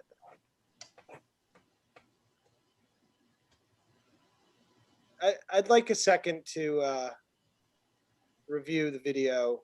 I'd like a chance to review the video and amend the minutes. Can we just postpone these? Yep. I just don't think something's right, and I just want to get it right. Okay, I move to postpone. Do we have to move to postpone, or can No, we just take no action. Okay, can I have a motion to adjourn? Yes, I move that we adjourn. Okay, a second.